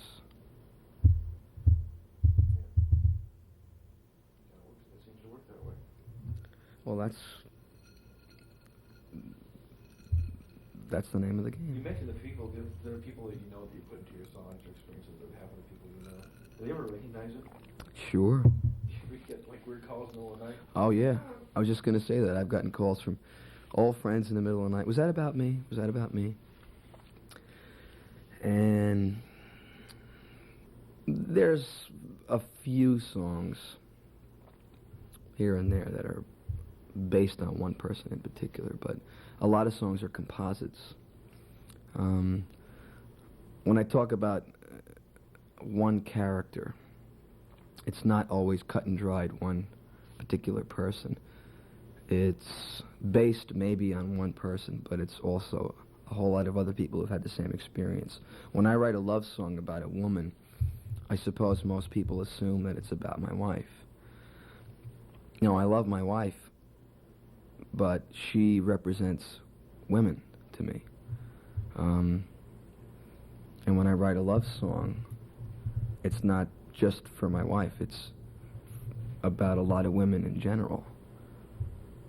You know? Like a song like Just the Way You Are. It's like a painter. It's like the Renoir, Degas, or Impressionists. They would use their mistress as a model for a painting. But it wasn't necessarily just their mistress. It represented a woman in a certain feeling. That's the way I write. I guess if somebody could take a song, and listen to a song like that, and make it a personal song on their own, then it's really... It's supposed to be. I like to write in a universal sense. And I'm not saying I want to write that way so it's commercial and it's universal and everybody will go out and buy it. It's something everybody has in common. I like to write about things that we all share in common. You know, the crappy things and the good things. There is no black and white. There's a big, you know, there's a lot of shades of gray that everybody has in common. It was interesting. A couple of people I noticed in the audience tonight were singing the song Just the Way You Are to the person they were with. That's good. Good. But, so you do get strange phone calls from people who have... Oh, yeah, sure. Are they ever wrong? It's interesting to see what people's paranoia is. No, there was a song I wrote, James, which was based on an old friend of mine. And he called me up and said, "Is that about me?" And I said, I used you as the basis of the character. Now there are sections that are not particularly about you, but I based the character that I'm talking about on you. And he was kind of freaked out. And he changed it. He quit his gig, and he's doing this musical thing now, which is I don't know whether it's good or bad, but he was really touched by it. You know, I mean, I have a lot of feeling towards people. I hate to see people doing things that they don't like to do because they feel they have to. Is your tape running out? I keep hearing a noise. No. Okay. The thing that bothers me, I'm accused sometimes of being very judgmental and preachy and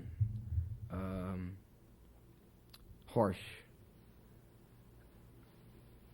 But the one thing I can't stand is people chasing the almighty dollar and wasting what their real talent is for that reason. You know, a misplaced values. The purpose of life, for me, this is my philosophy, is to be happy, is to enjoy yourself and like what you do and like yourself. And that's what I think your gig in life is, to find out what you're good at and to follow it and do it, whether it's hard, you know, no matter what kind of tourist you got to go through. Hey, man, you know, you're living, might as well live, you know, don't just exist. Do you really think you're really harsh and judgmental by saying that? Doesn't seem harsh at all. It seems very loving.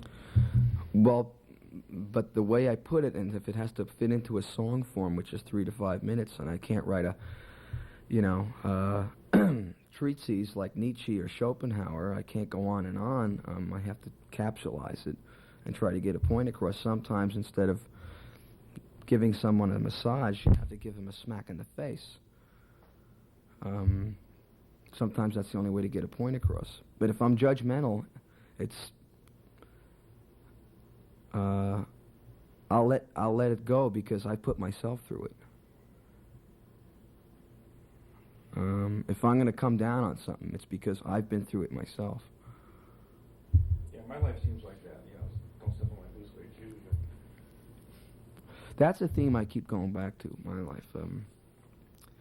There's a couple of songs independence, standing up for what you believe in, not taking any crap from anybody. Moving Out is a song like that. James is a song like that. I'm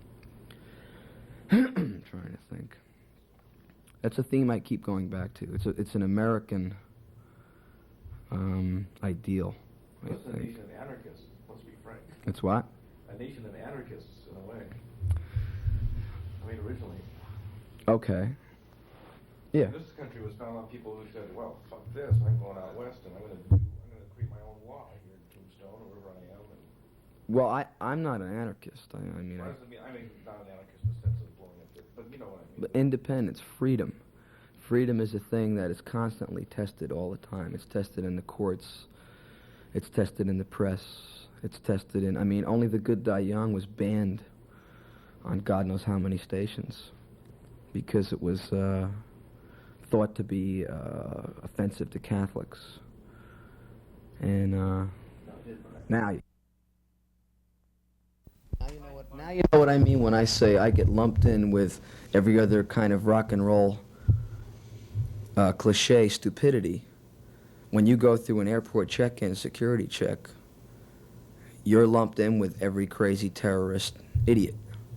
I don't like that, you know. I understand that's the facts of life, and to be practical, maybe that's what you have to do. But this is America. I mean, this is the land of the free and the home of the brave. And I'm going to test it, and I'm going to push it to the limit. I'm a great believer in freedom and standing up and saying, damn it, this is my life. Nobody's going to tell me what to do. I know, you know, if I hate to quote myself. In the song James, there's a line that says, do what's good for you, or you're not good for anybody. And I really believe that. If you're not doing what's good for you and what you feel good about and fulfilling your own potential, then how the hell are you going to be able to help anybody else out? You know, if you don't get your own act together, you know? Yeah. Big Shot seemed like a reversal in a weird sense, you know, about something that goes too far. Well, Big Shot, I've gotten so many different reactions to it. I mean, is that about somebody you know who made a jerk out of themselves? Is it a put-down song? In a way, it is a put-down song. It's a put-down of myself. It started out about me writing about looking in the mirror in the bathroom in the morning and going, you really had to be a big shot, didn't you? You know? But everybody's had that. Everybody's done that. I've had so many hangovers in my life, and I'll probably have one tomorrow morning, too. I always wanted to write that. And I have a joke. Whenever I go out and get bombed, I could call it research. I'm researching a song. This is research for a song I'm gonna write. And the first verse was about me. The second verse was about somebody else. I didn't want it to be particularly about me. It looks like I'm talking about a woman because I say Halston dress. But I wanted to cover the spectrum, like it could be about somebody else too. You had to be a big shot, didn't you? You had to be a big shot. Everybody's had that thought, you know. As a matter of fact, when we cut the record, Doug Stegmeyer came into the session that day with a Godzilla hangover. He couldn't even stand up for 3 seconds. He played sitting down. Now, when we record, we have headphones on, and we like to have them loud, super loud. And that's a loud song. And when we recorded the song, I was watching Doug, and he was like, "You had to be a and it was painful for him to do. And I was getting this almost a perverse pleasure out of singing, "You had to be a big shot, did you?" And you were saying that Only Good Die Young was actually banned, or it's probably There are Catholic organizations that found that song to be offensive. I guess they thought it was making fun of the sacraments and all that. I can understand that. I guess it was. I mean, when I wrote this song, I showed it to Liberty DeVito, the drummer, who was Catholic. I'm not a practicing Catholic, but he grew up in a Catholic family, and he looked at it and went, "Well," he goes, "it's true, but you're really letting yourself in. You're opening up a can of worms there." And I said, well, is it true? And he goes, yeah. I said, okay. I have this thing about, you know, Jewish guilt is a very popular American literary form. Philip Roth has made a career out of it. It's almost accepted, the Jewish mother laying all the Jewish guilt on this stuff. It's a stereotype. Catholic guilt is rarely discussed. To me, Catholic guilt is much heavier than Jewish guilt. Jewish guilt is visceral. Jewish guilt is all kishkas. You know, oy, oh, oy. Catholic guilt is very surreal. It's gothic, you know, it's shadowy. Ah. It takes people years to overcome this vision of a torn and mutilated body nailed to a cross, bleeding for your sins. I may get in a lot of trouble for saying this, but, you know, original sin, just the fact that you're born means that you've sinned. I don't buy that. I will not, I can't stand that.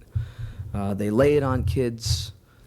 I'm like that with any organized religion, and I'm not singling out Catholics.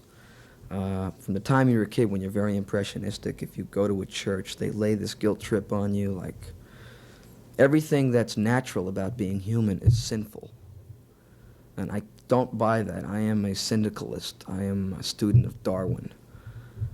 I don't buy organized religion.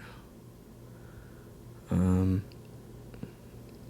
fact that I singled out Catholics was because it was, there's so many symbols to use in a song form that it was great. I got letters from people going, why do you hate Catholics? And I was like, why do I hate Catholics? The whole point of the song is I'm in love with this Catholic girl. I always went out with Catholic girls. I married a Catholic girl. And Catholic sounds so great like son, too. Well, Catholic, when you really come down to it as a religion, is the most humanistic religion of all. It really is. It's ecumenical. Catholic tastes. Oh, Catholic means universal. Catholic means universal, right. Now, if I had written a song, just say, suppose I had written a song about, come out, Sheila, don't let me wait, you Jewish girls start much too late. If I had said the word yarmulke, if I had said matzah or whatever, I would have gotten much more negative. You know, B'nai B'rith would have been after me and, you know, and all that stuff. The point of the song wasn't religion. The point of the song was lust. It was teenage lust. If you want to, you know, get it on with somebody, you'll tell them anything. You know, I mean, I'm not taking back the point I was trying to make about Catholic guilt, but on the other hand, the point of the song was really lust. You know, come on, never mind what they told you. It's not a sin. It feels good. Let's do it. Come on. Yeah, I really love that song. At least the first time I heard it, I wish that there was a good movie being made in the 50s starring James Dean, and that would be the theme song of the movie. Yeah, well, like I said, I mean, if this is the land and the free, and if there's a separation of church and state, and if a religious organization can stop a particular song from being played on the free airwaves, then that's not right. You know what I mean? This is my life, moving out, James, the thing I keep going back to. I mean, I'm an American. I can say whatever I want. If I offend somebody, I'm not doing it to offend them. I'm just saying it because I got a right to say it. It's in the Bill of Rights, right? It's the First Amendment. Well, I mean, would you say then that it's okay if a radio programmer doesn't like a song, as long as the reason he doesn't like the song is because it offended some group that may or may not really think it's offended? You understand the distinction? Say a guy didn't want to play the song because he doesn't like the song, which is different than not playing the song because he's worried that some... If he doesn't like the song, then he shouldn't be a program director. I mean, you don't program songs on the radio because you like them and because you don't like them. You have a responsibility on the radio to your audience, whether you like it or not. Tough. There are people out there who should have the opportunity to hear whatever is being recorded. And if it doesn't get a good response, if it doesn't sell in the long run, if enough people call up and complain about it, that's one thing. Only the Good Die Young had a longer life as a record because these groups called up and made a big stink about it. Now, the record would have died a much shorter death if all these people hadn't made a stink about it. Now, the reaction I got was 15% negative and 85% positive. So the radio stations went back and picked up the record again because there was a controversy about it. The record would have died long ago if these people hadn't made a big stink about it. Matter of fact, when I played in St. Louis, I got a letter from the Cardinal somebody or another. Dear Mr. Joel, please do not play Only the Good Die Young at your concert. We wish you good luck, with the rest of your career. Now, when I read that letter, I wanted to play that song 5 times. Don't tell me what not to play. Who the hell are you? When we played that song, got the best response of the whole evening. They're the ones losing touch with the people they want to have an effect on. That song seemed to have touched more people than recent Vatican decisions have. A cardinal really wrote your letter? A group of cardinals. A group of cardinals? Yeah. The St. Louis Cardinals. Well, that's whatever. I mean, I don't want to get hung up on Catholicism. But are you the kind of person, because I always felt this way, especially when I was a kid, as soon as somebody tells you not to do something, you eagerly got to do it? No, I didn't do it out of a perverse sense of because I'm not supposed to, that I want to. It was just a song. That's all it was. It was a song. I'm just asking in general. I have this thing about if you don't have like Short People, these people that got offended by the song Short People by Randy Newman. I mean, if they think that's an offensive song, it means they must be new to what Randy Newman has been writing, because his old stuff is really cynical, controversial. His old albums before Little Criminals. He took on the Klan. He took on everybody. I mean, he wrote, Good Old Boys, Sail Away, Sail Away, Sail Away. In America, every man is free. Blah, blah, blah, blah. I mean, he's been doing it for a long time. I mean, the Rolling Stones, the thing about Some Girls. It always disappoints me when people can't take things with a grain of salt or have a sense of humor. Well, it used to be a time when people used to tell ethnic jokes, for example, or just jokes about themselves. You're short, you tell jokes about being short. In the neighborhood, there are a lot of Jews and Italians and blacks, and then kidding around about it. Now it seems that people are afraid to laugh at, Well, I'm not. I grew up in a neighborhood where we put ourselves down. We told Italian jokes, we told Jewish jokes, we told Catholic jokes, Polish jokes. That's another thing I liked about the Beatles. They constantly made fun of themselves. They put themselves down all the time. You gotta be able to laugh. You gotta have a sense of humor. If you don't have a sense of humor, I mean, why go through life being a sourpuss? You gotta laugh. Look at yourself and laugh once in a while. It's healthy. It's good for you. Don't take everything so damn seriously. If somebody says Catholic or Jew, it doesn't mean... This isn't Nazi Germany. This is America. Have a little faith in it. I mean, a real Catholic who has a solid rock faith in his religion would not at all be threatened by that kind of song. That's my point. Yeah, because it's funny. Or anything. Sure. A lot of these songs. I mean, if and if you don't like hearing the song, turn off the radio. If you don't like a particular book that was written, if you think it's obscene, don't buy the book. If you don't like a television show, turn off the radio. You have a choice. That's what this country's all about. In Russia, they don't have the choice. You know? We have the choice. Why be offended by it? Be grateful for it. I've been overseas. You know? I've seen it. In Italian restaurant, you really had fun with, in a sense, of the American dream. Is that correct? Well, I never bought the American dream, which is, you know, be the most popular guy in school and marry the most popular girl and have 2.3 kids and buy a split wagon and a sports car and make X amount of dollars a year and retire when you're 65.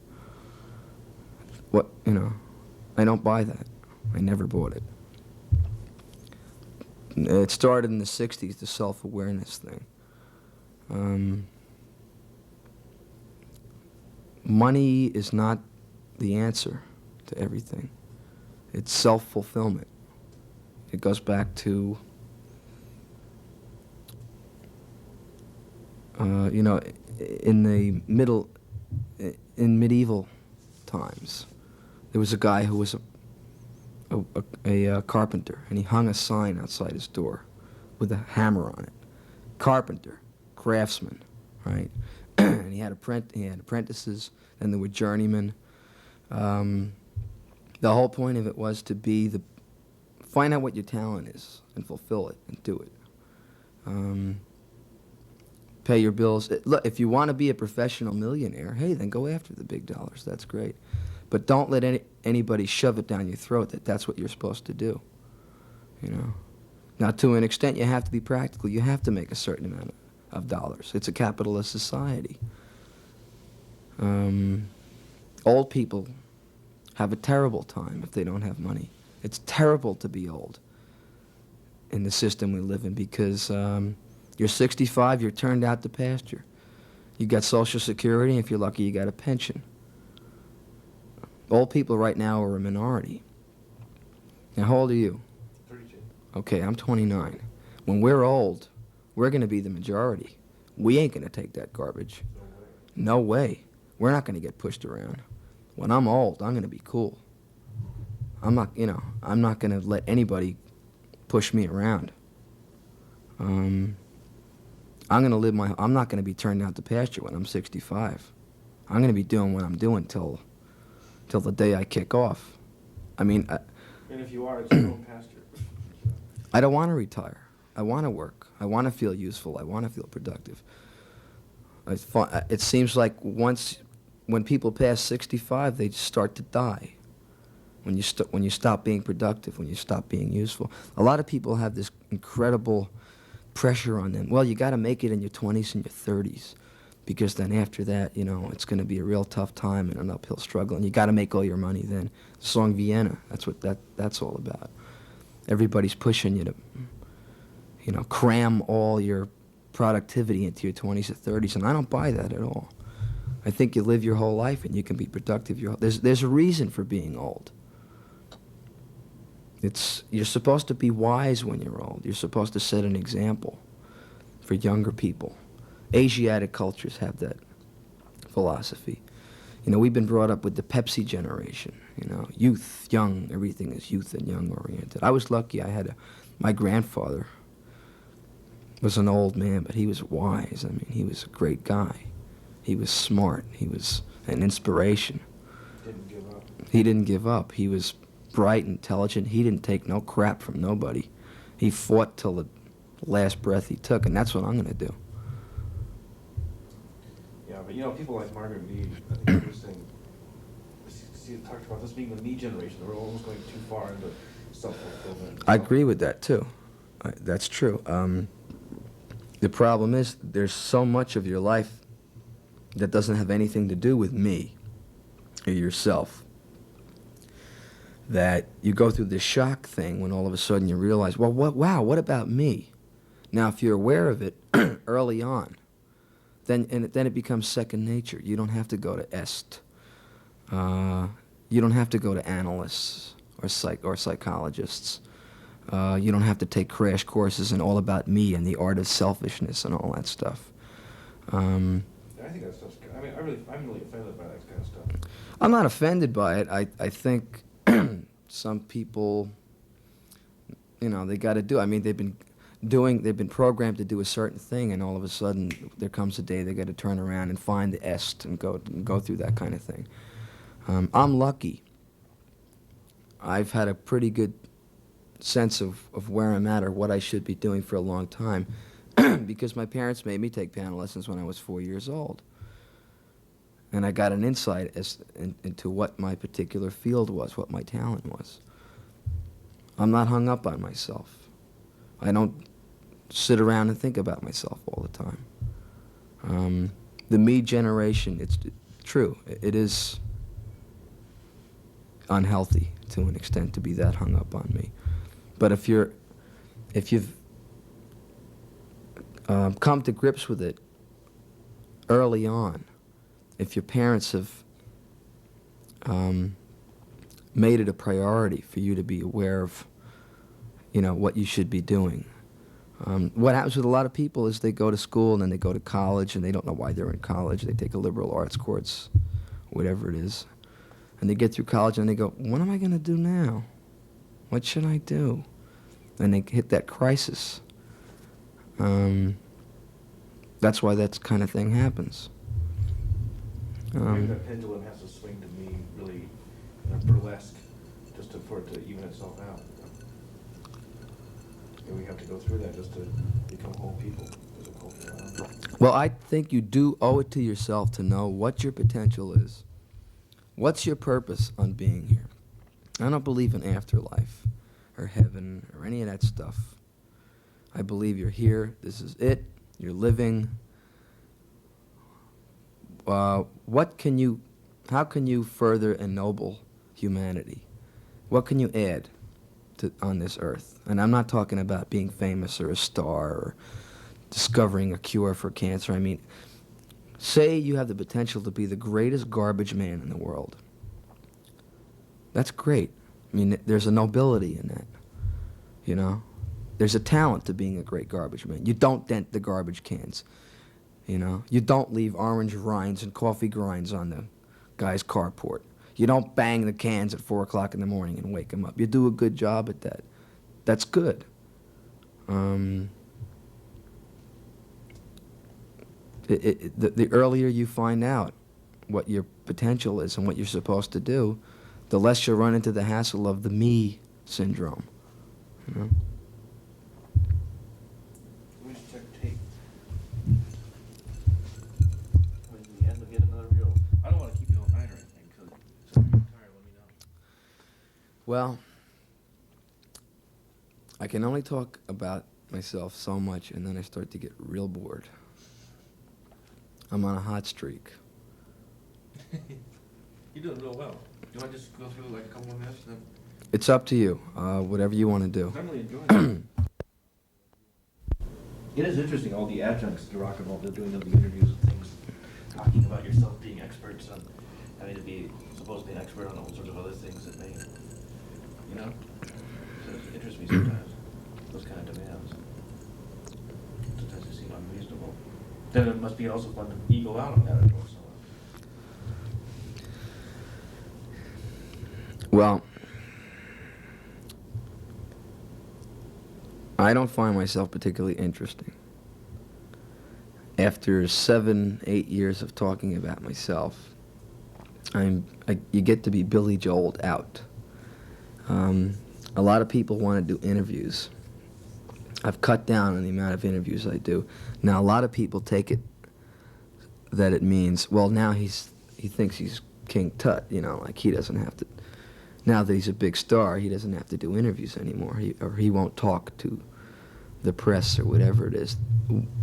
What it's come to is I've talked about myself for so long, I've done so many interviews, I'm bored to death hearing me talk about myself, and it gets embarrassing.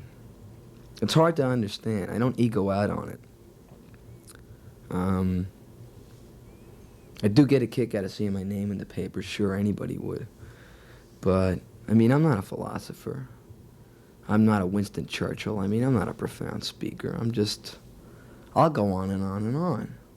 If I was going to sit here for 2 hours and ask you about you, man, you could go on and on and on. Anybody would. Of course.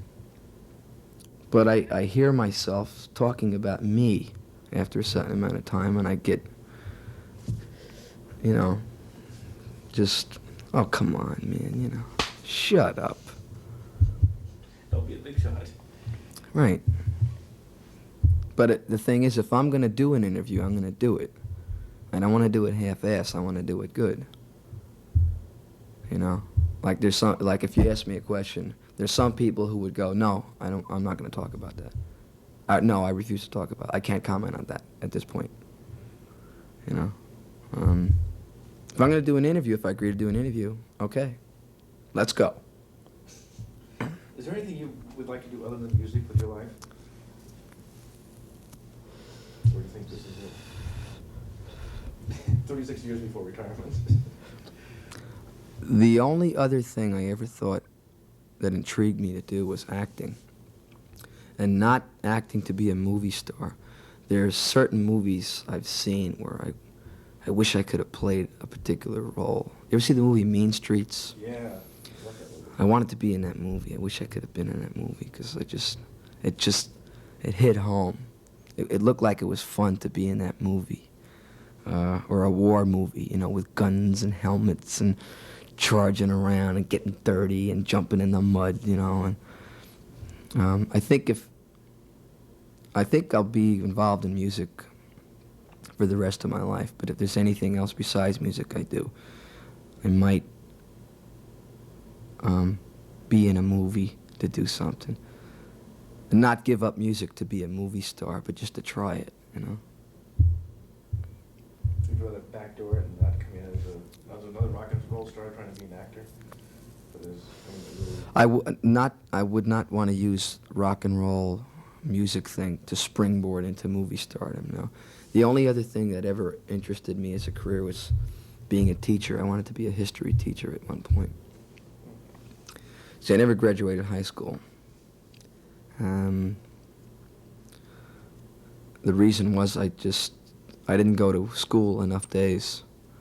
I was working late at night, playing rock and roll clubs, and 3 o'clock in the morning, and then you got to get up at 7 o'clock for school, and I just couldn't make it, so I didn't graduate. But I was always a history nut, fascinated by history. I used to have arguments with my history teacher.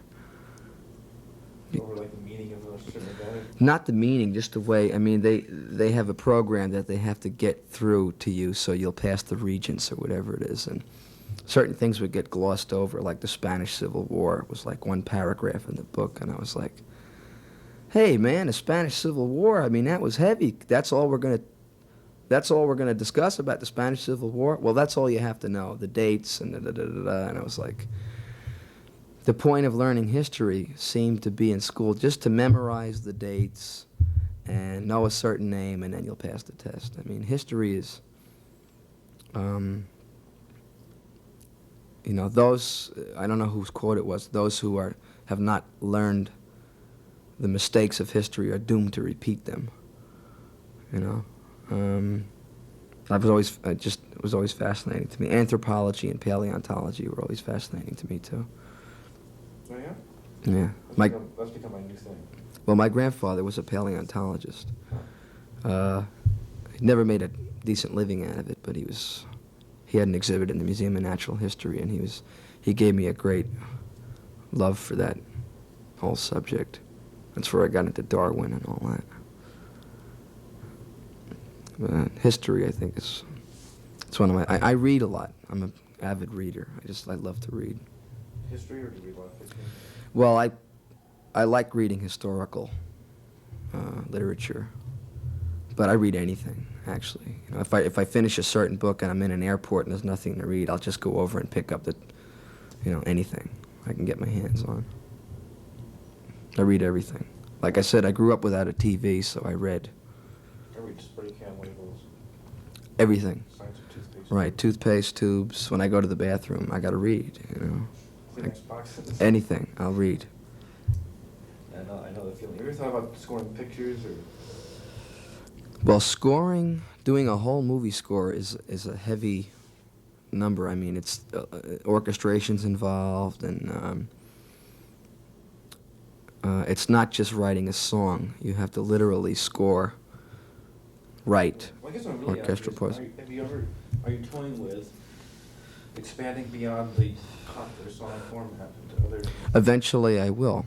I'm still a baby. I mean, I'm only 29 years old. I hope to live to be 200. Odds are that I won't, but I'm going to explore musically as far as I can go. I mean, you know, I have ambitious dreams. Symphonies and When it's time for me to do it, I will. I'm not going to try to bite off a symphony now. Song form for me is right now. When I get to be 40 or 50, I'll be working in another form, maybe. Not to put down song form. I mean, I think that's a very valid art form. certainly it teaches the economy, doesn't it? Yeah, that's a pet project of mine, making a statement in as short a form as you can, as opposed to going on and on and on and on. One of the reasons I never liked the Grateful Dead is because it seemed to be self-indulgence in the extreme, mindless boogie jam for the sake of just grooving on your own, virtuosity. I mean, where is that at? If you can say something in 5 words as opposed to 20 words, to me that's more profound. Mark Twain could write a sentence and say more in one sentence than I'm trying to think of a contemporary writer of Mark Twain's era. Well, one of his contemporaries who would just go on and on and on and on. Russian writers seem to go on and on and on and on and on. Chekhov is okay, but Dostoevsky would just go on and on and on and on.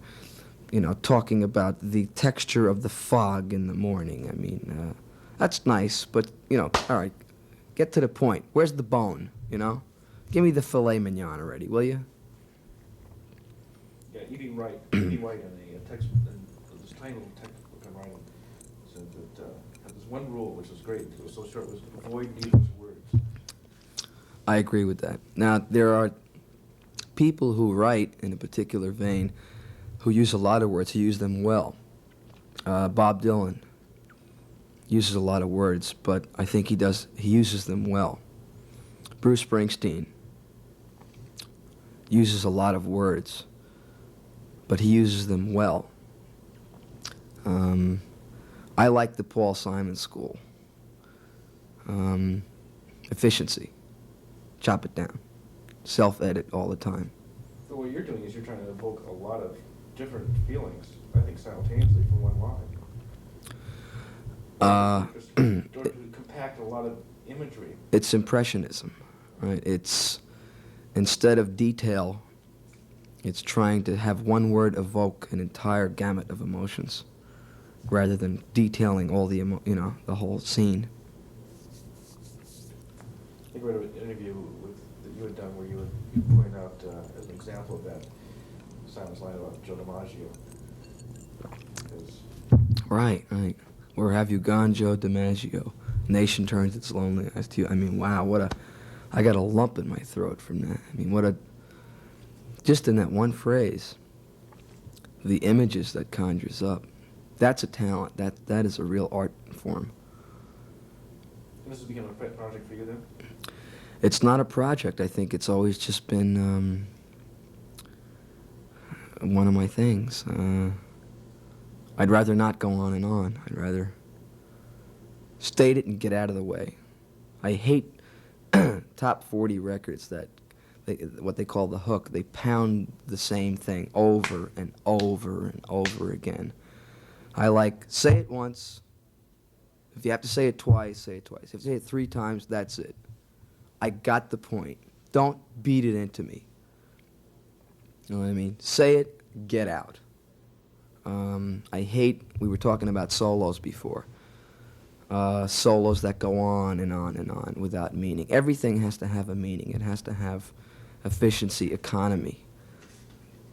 That's an art to me. I think it's one of the highest forms. It is. When you look at Japanese art, which is Oriental art, basis of that. And, You read Jerzy Kosinski? no. I hear you say it's terrific. He's amazing. I mean, he, But the Blind Date, right? Blind Date, Steps, the Devil Tree, Painted Bird, Cockpit. He writes. It's not pretty writing. It's not comfortable to read. But he says something, and it's said. It's not prettied up. It's not colored. It's not fluffed up. It's not cotton candied. They took the dog's hind leg and ripped it off. And he never lets up. That's how the whole book goes. And I mean, I don't enjoy particularly reading, you know, unpleasant things, but I admire his literary sense. I mean, he says something and he says it. I mean, okay, this is what happened. I like that. It saves a lot of time and needless, you know, time wasting to get to the point. People do that in life, you know. I mean, you know, a lot of people are learning to talk like bureaucrats. I hate that. That's the song Honesty. You know, I don't need your pretty diplomacy. You know, get to the point. What are you trying to say? When I talk, I can't stand talking on the phone. I know some people who are professional phone talkers. They call up and they go, "Hi, what's going on? You know, it's a nice day out in the cloud." And when I'm on the phone, I pace. What do you want? What'd you call for? Not because I want to be abrupt or anything. It's just, what'd you call for? What is it? This is a tremendous invasion of privacy, a phone call. You think about it. Yeah, I'm not a compulsive phone answerer. If I don't want to answer the phone, I don't answer it. But if somebody calls me up, what is it? What'd you call me for? Not that I don't want to talk to you, but, all right, get to the point, you know? Small talk. I hate small talk. Lines. I was never good at meeting a woman in a bar and picking her up and being smooth with, "Hey, what's your sign?" And, "Wow, you know, I really like your dress. I mean, I saw it in Saks Fifth Avenue." Blah, blah, blah, blah, blah. I mean, if you got something to say, say it. I mean, why beat around the bush? Maybe that's a New York thing. I don't know. I have this compulsion to get to the point. What's the point? Well, I'm from Seattle, so it's not a New York thing. Okay. That'll make you feel much better. Okay, I'm gonna let you get some mess or get drunk. What do you prefer? I'm getting there. Thank you. All Anything right. you'd like to say to the world? No.